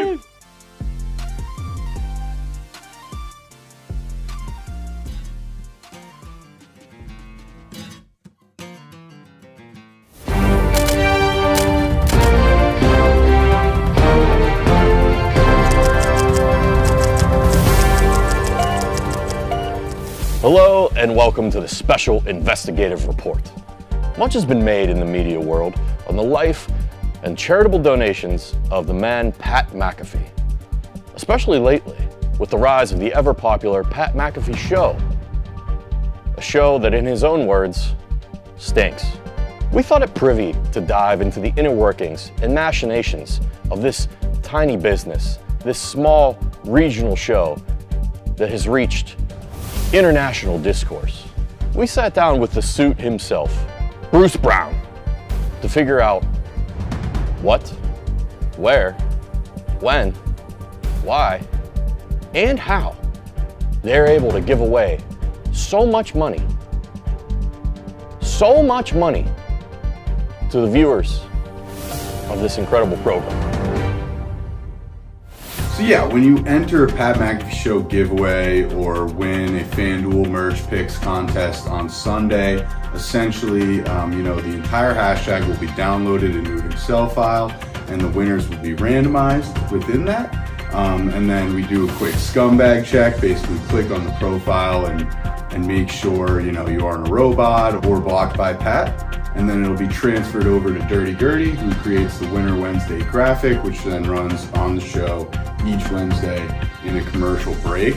If you win over $599, we're going to need your email, or you can email giveaways@patmcafeeshow.com. If it's under $599, all we need is your cash tag. And if you win merch, obviously we need your size, address, and what you want from the store. Usually I'll just reply to you on Twitter. If you have any questions about any giveaway, whether it's cash that you either are waiting on or merch, you can just reach out to me on Twitter or email giveaways@patmcafeeshow.com. Please give us about 1 to 2 weeks to sort out your prize. That's typically how long it takes. But again, if you have any questions, just reach out to us. We reached out to PMI's money man himself, CFO Phil, for an on-camera interview. Regretfully, he declined the segment, but he did give us the salacious, juicy details. In an email correspondence, CFO Phil replied, $2.6 million year to date. Too much money. There you have it.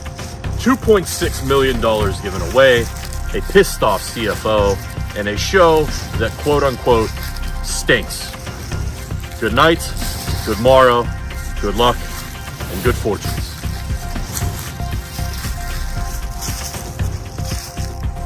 Breaking news. Whoa. Holy shit. The Detroit Lions are trading TJ Hawkinson to the Minnesota Vikings from Adam Schefter per sources. TJ Hawkinson, obviously tight end out of Iowa, an absolute stallion for the Lions. Our only fucking good player. Minnesota sends a 2023 second round pick and a 2024 third round pick to Detroit for Hawkinson, a 2023 fourth round pick and a 2024 conditional fourth round pick. Same old Lions. The Bears trade Roquan Smith to the Ravens for a second and a fifth. Roquan Smith leading the NFL in tackles. Yeah. Did you know that? I did not know that until I watched this morning where they had his entire stat line up on ESPN. The Pittsburgh Steelers have traded Chase Claypool, wide receiver who had a lot of promise just a couple years ago as a rookie. He will now be a member of the Chicago Bears with Justin Fields, whose offense seems to be much better than it was at the beginning of the season or last year. So they get Claypool, 1.5 years left on his contract. For Smith, half a year left on his contract, and a probably fifth rounder. Fifth rounder from both of them. Chicago still has its own second round. For the Bears, if you're looking for a big wide receiver who will jump as high as possible and then try to catch it down at his knees, you got the right guy. The Dolphins also got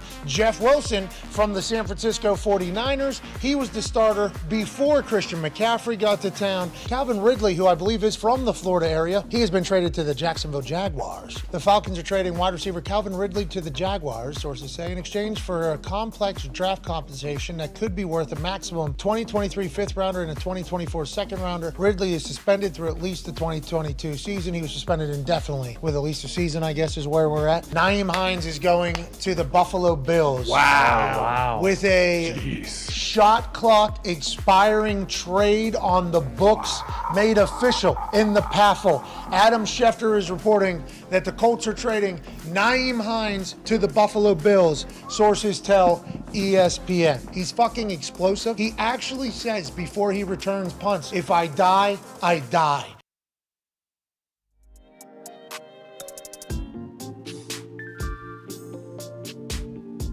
Daboll coming in there now, and you got an entire new operation. What are you looking forward to change the path here of how your career has gone thus far? I think everybody watching the Giants goes like, man, it'd be awesome to see him on a fully ready-to-go team because of how talented you are, how electrifying you are. Out of nowhere, the game can change with you. It's awesome. You and Jonathan Taylor, very similar style of running, two very different programs right now.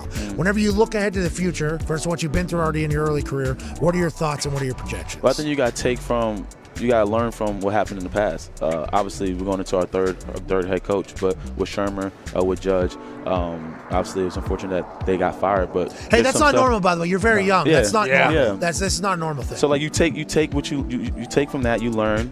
They did some great things that we're gonna have to be able to carry over, and we got to be able to keep the core. You know, we got some talented players. We have very talented players. We got to find a way to stay healthy. We got a whole new system, whole new coaching staff coming in. So it's new. The energy is gonna be different. As players, we get a chance to prove ourselves again. Yeah. That's something big. That's something that I'm looking forward to.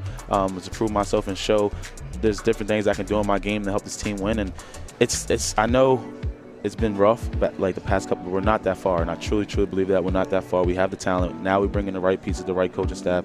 Obviously, we got to go in the draft well, bring some guys in free agency. When are we going to watch that? What is it? What is the show? It is Max. Shh. Jude? It is. Please. Max is homesick from school. Quiet. Oh, Jude. Godspeed. Yeah, sound very sick. NFL players won't be the only great thing you'll be able to watch on TV. I cannot say anymore, but perhaps I'll be on. Max, what's the name of the show he was on? Max. Say it, Max. Max, what was the name of it? Takedown. Can you? Okay. Oh, he just- Thank you, Max. That was awesome. What is it? Something takedown? Tailgate takedown. Thank you, Max. Thank you, Max. Can't wait to watch that. Connor, your question. We're gonna have a major conversation after this. If you had sent him away for 6 months this summer, he would have done that. Yeah.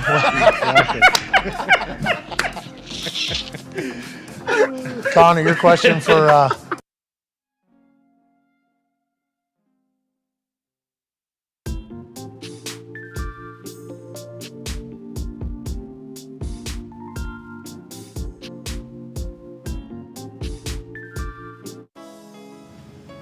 Welcome back to the Pat McAfee Show on Aaron Rodgers Tuesday, November 8th.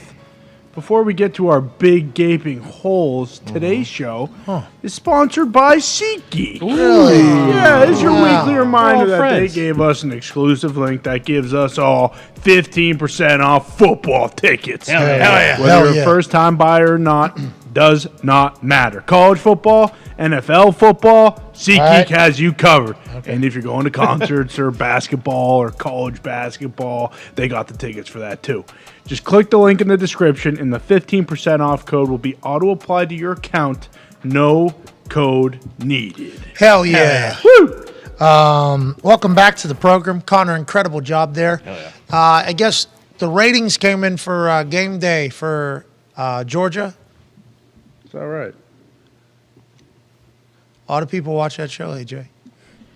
Yeah, I would imagine so. 2.987 million, I guess, in the final hour. Heard me call Lee Bryce a son of a bitch. So I'd like to apologize to the obvious humans that I offended there, but also, what a fucking cool thing to be a part of on Saturday mornings. Yeah. Just traveling around college town to college town. A lot Vegas of people games. watching. Institution. I mean, it is. I'm very lucky to be a part of it, but they just put the ratings out. They live by that shit over there, don't they? I mean, that's kind of the Oh, TV yeah. world thing. Yeah. Bye, die, bye. I don't get. A lot of places. I'm such a. I don't care. I don't care. I appreciate that people watch. I'm thankful that people watch.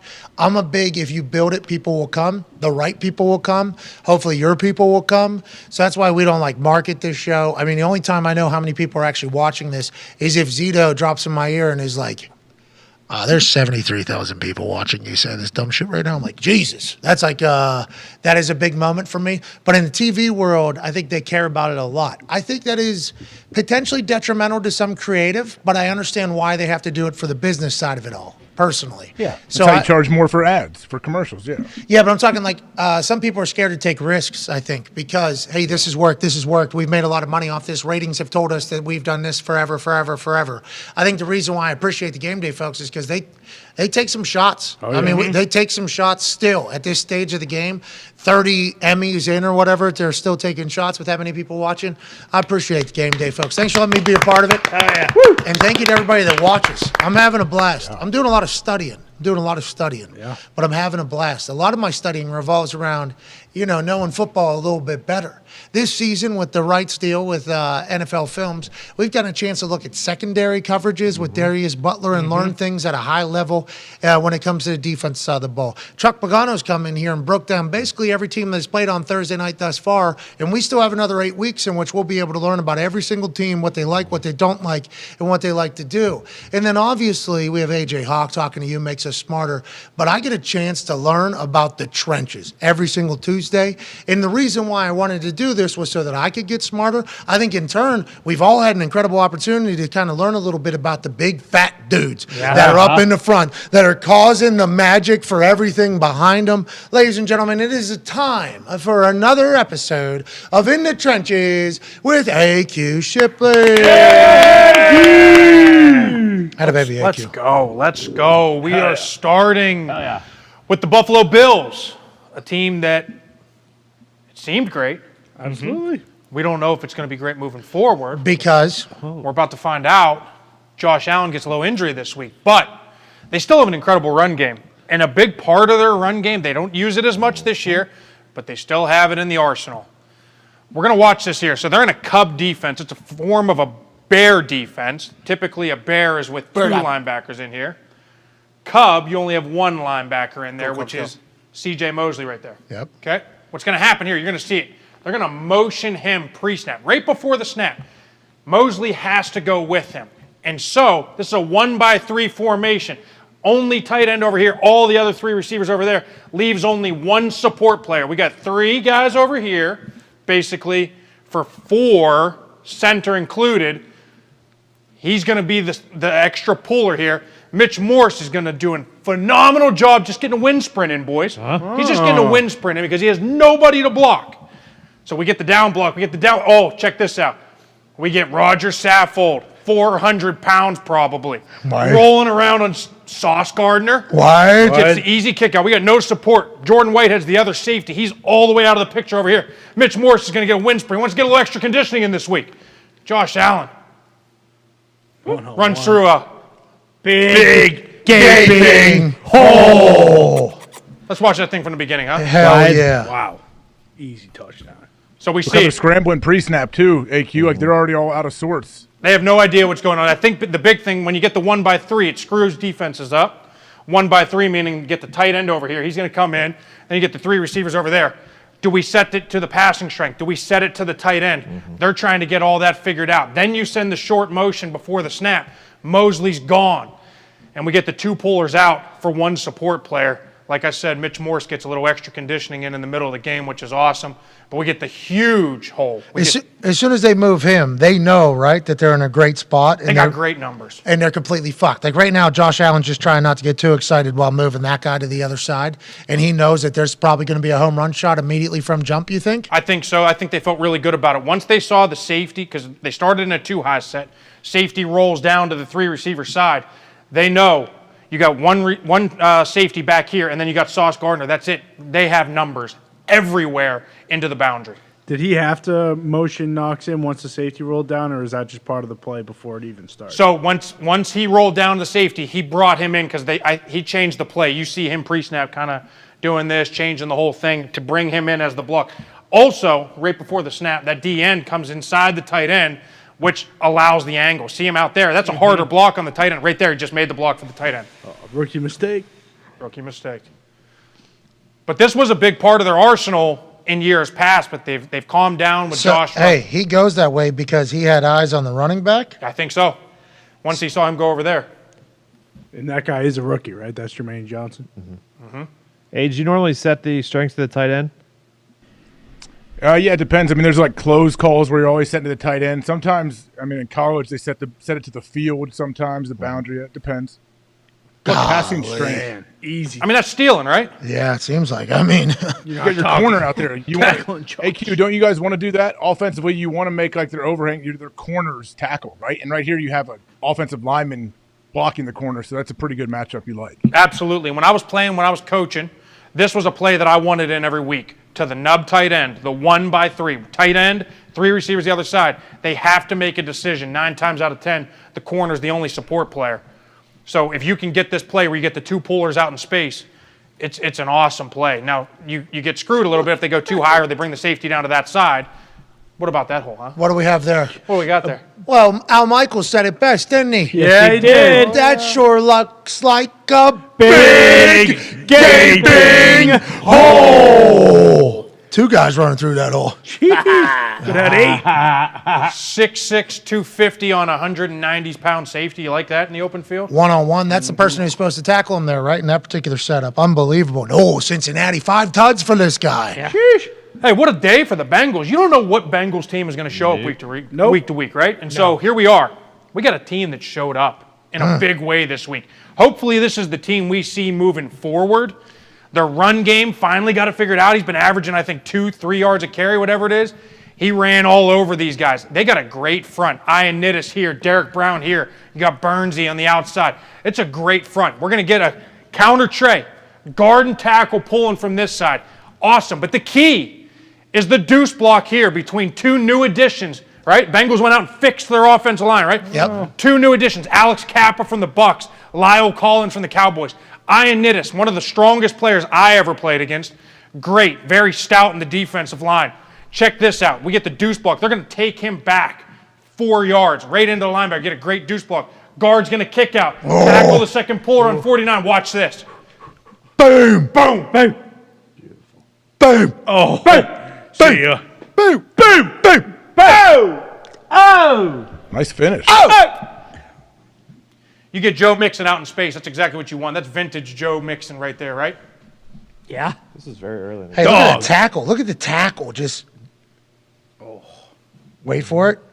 Boom. Right. Boom. That's good athleticism. He's big boy. Tackle is big dude. Good shoulder, not getting a penalty either, going helmet to helmet. Perfect leverage. Give Joe Mixon an ass, and what happens? Boom. Gone. Gone.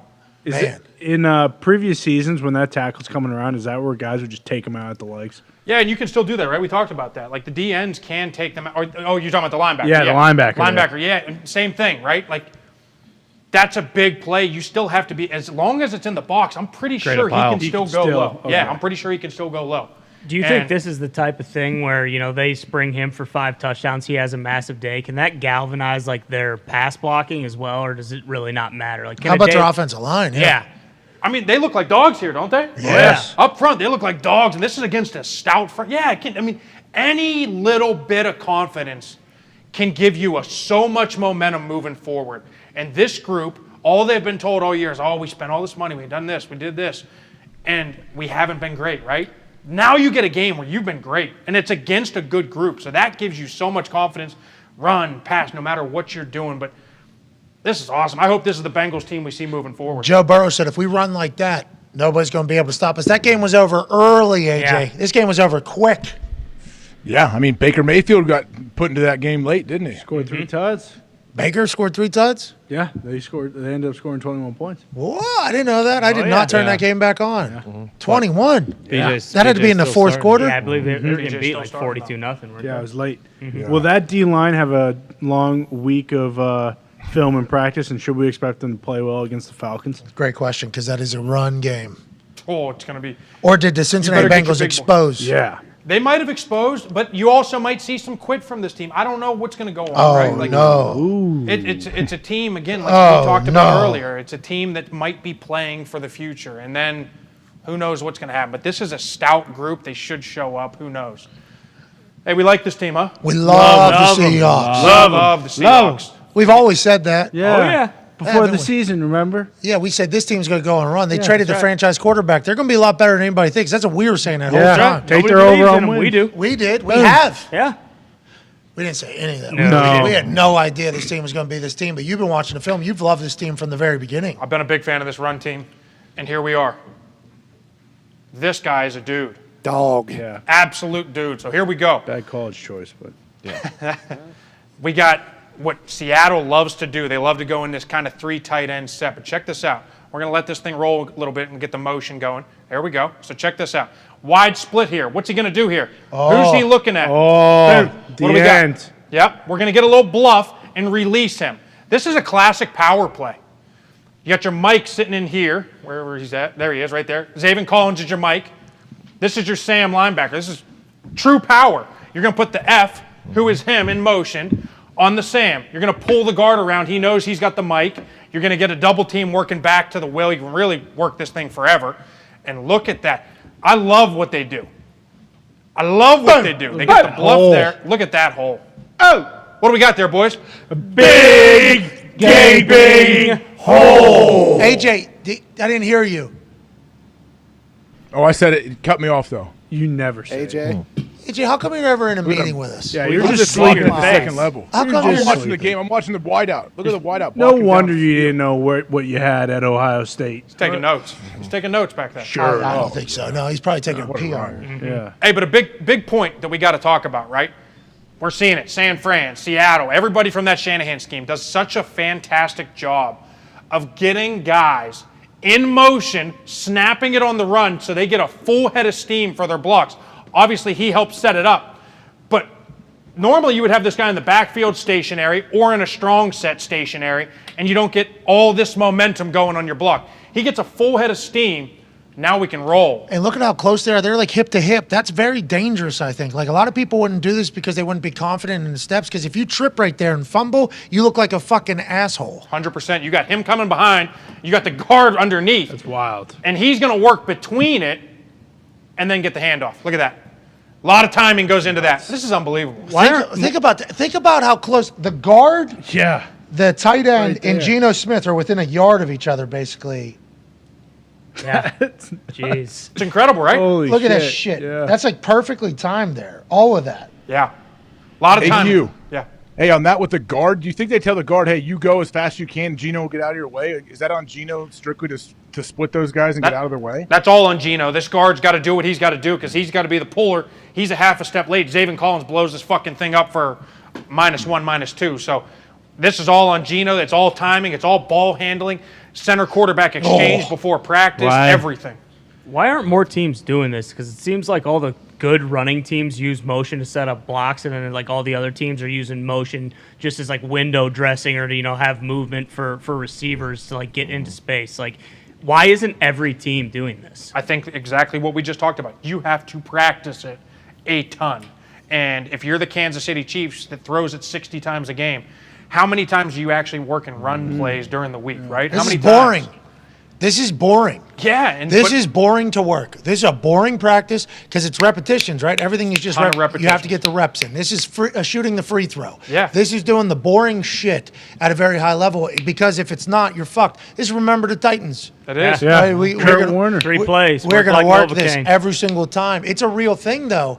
And it's amazing that they haven't had any stumbles because we've all seen it where the quarterback will trip. You look like an amateur. Yeah. And so most of the time it ends with a turnover. I'm incredibly impressed by the confidence, the timing, and Geno's first year really being the guy. It's fascinating to me how they're working it. Just to piggyback off what you said as well, like I've been a part of teams, right, like that like to throw the ball. The practice schedule literally works like this. If there's 50 plays in a practice, you might get 8 runs in a practice. These guys, San Fran, Atlanta, 50 plays in a practice, you might have 8 passes. You might have 8 passes. They're working 42 runs, so it's constantly doing it. They're working individual. They're calling the center over to get ball handling with the quarterback and the running back and maybe even the pulling a guard and getting the tight end over there and kind of working all this stuff. And that just, everybody in the building knows the identity when that stuff. You know the identity. Well, and that's why these teams are so much tougher than a lot of teams too. It's like Practice, they're just banging. Yeah, exactly. Yep. AJ, you feel like that type of sentiment is real? The stat you just said, 50 plays, 8 of them being runs on a pass team. I think the average fan would be like, oh, they probably practice it a bunch of times. They practice it a bunch of times. Sounds like you don't have enough time in the day to do that, AJ.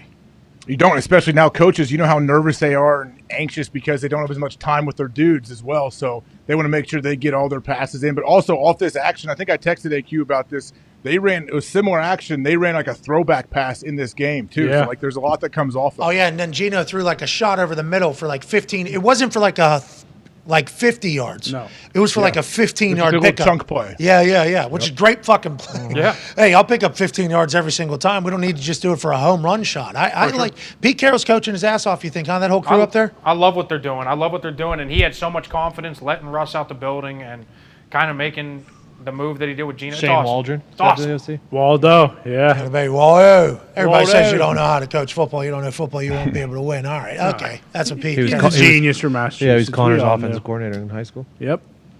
He was the offensive coordinator for the private school I went to in 2011. Let's go. The year before I got there. Let's they go. went 5-3. Connor, so that means Jeff Saturday, right? Look, Yeah. Exactly. Not a chance. that guy didn't That's do right. great Nope. in high school football.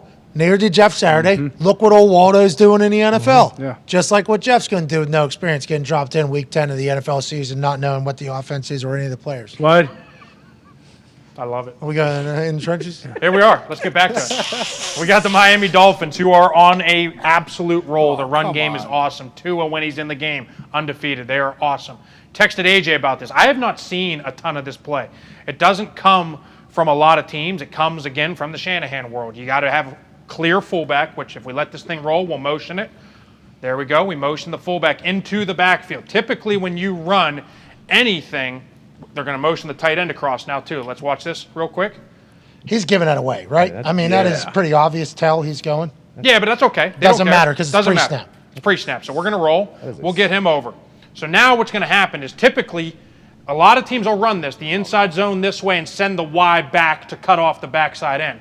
Very rare to see Y going back and also sending the fullback through. Fullback has 45 right here. Now we're going to work an out block here. We get a double team combo up to 57, a double team combo up to 53. We get the Y back. 9 is in a fucking predicament. Why is he in a predicament? First of all, he's a rookie. So how much of this window dressing eye candy shit are you seeing? Your eyes are everywhere. The game is still not slowing down completely yet for him. But if he comes out the backside and escapes and it's a play action, 9 has him. So when he goes back across, he has to kind of slow play it because it could be a play action pass, puts himself in a predicament. Oh shit, creates a big gaping hole. For who? Who is that? That's Jeff Wilson. Just got traded from the 49ers and literally walked in the building and knew all the terminology and the entire playbook because this is his former offensive coordinator, now his new head coach.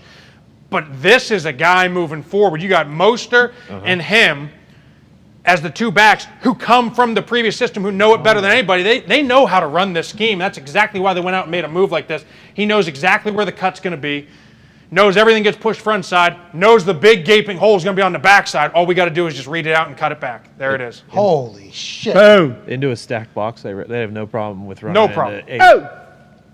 They know with their fullback, with the Y back, with all the shit they're doing. You get Tua kind of rolling out like that. Maybe he keeps it.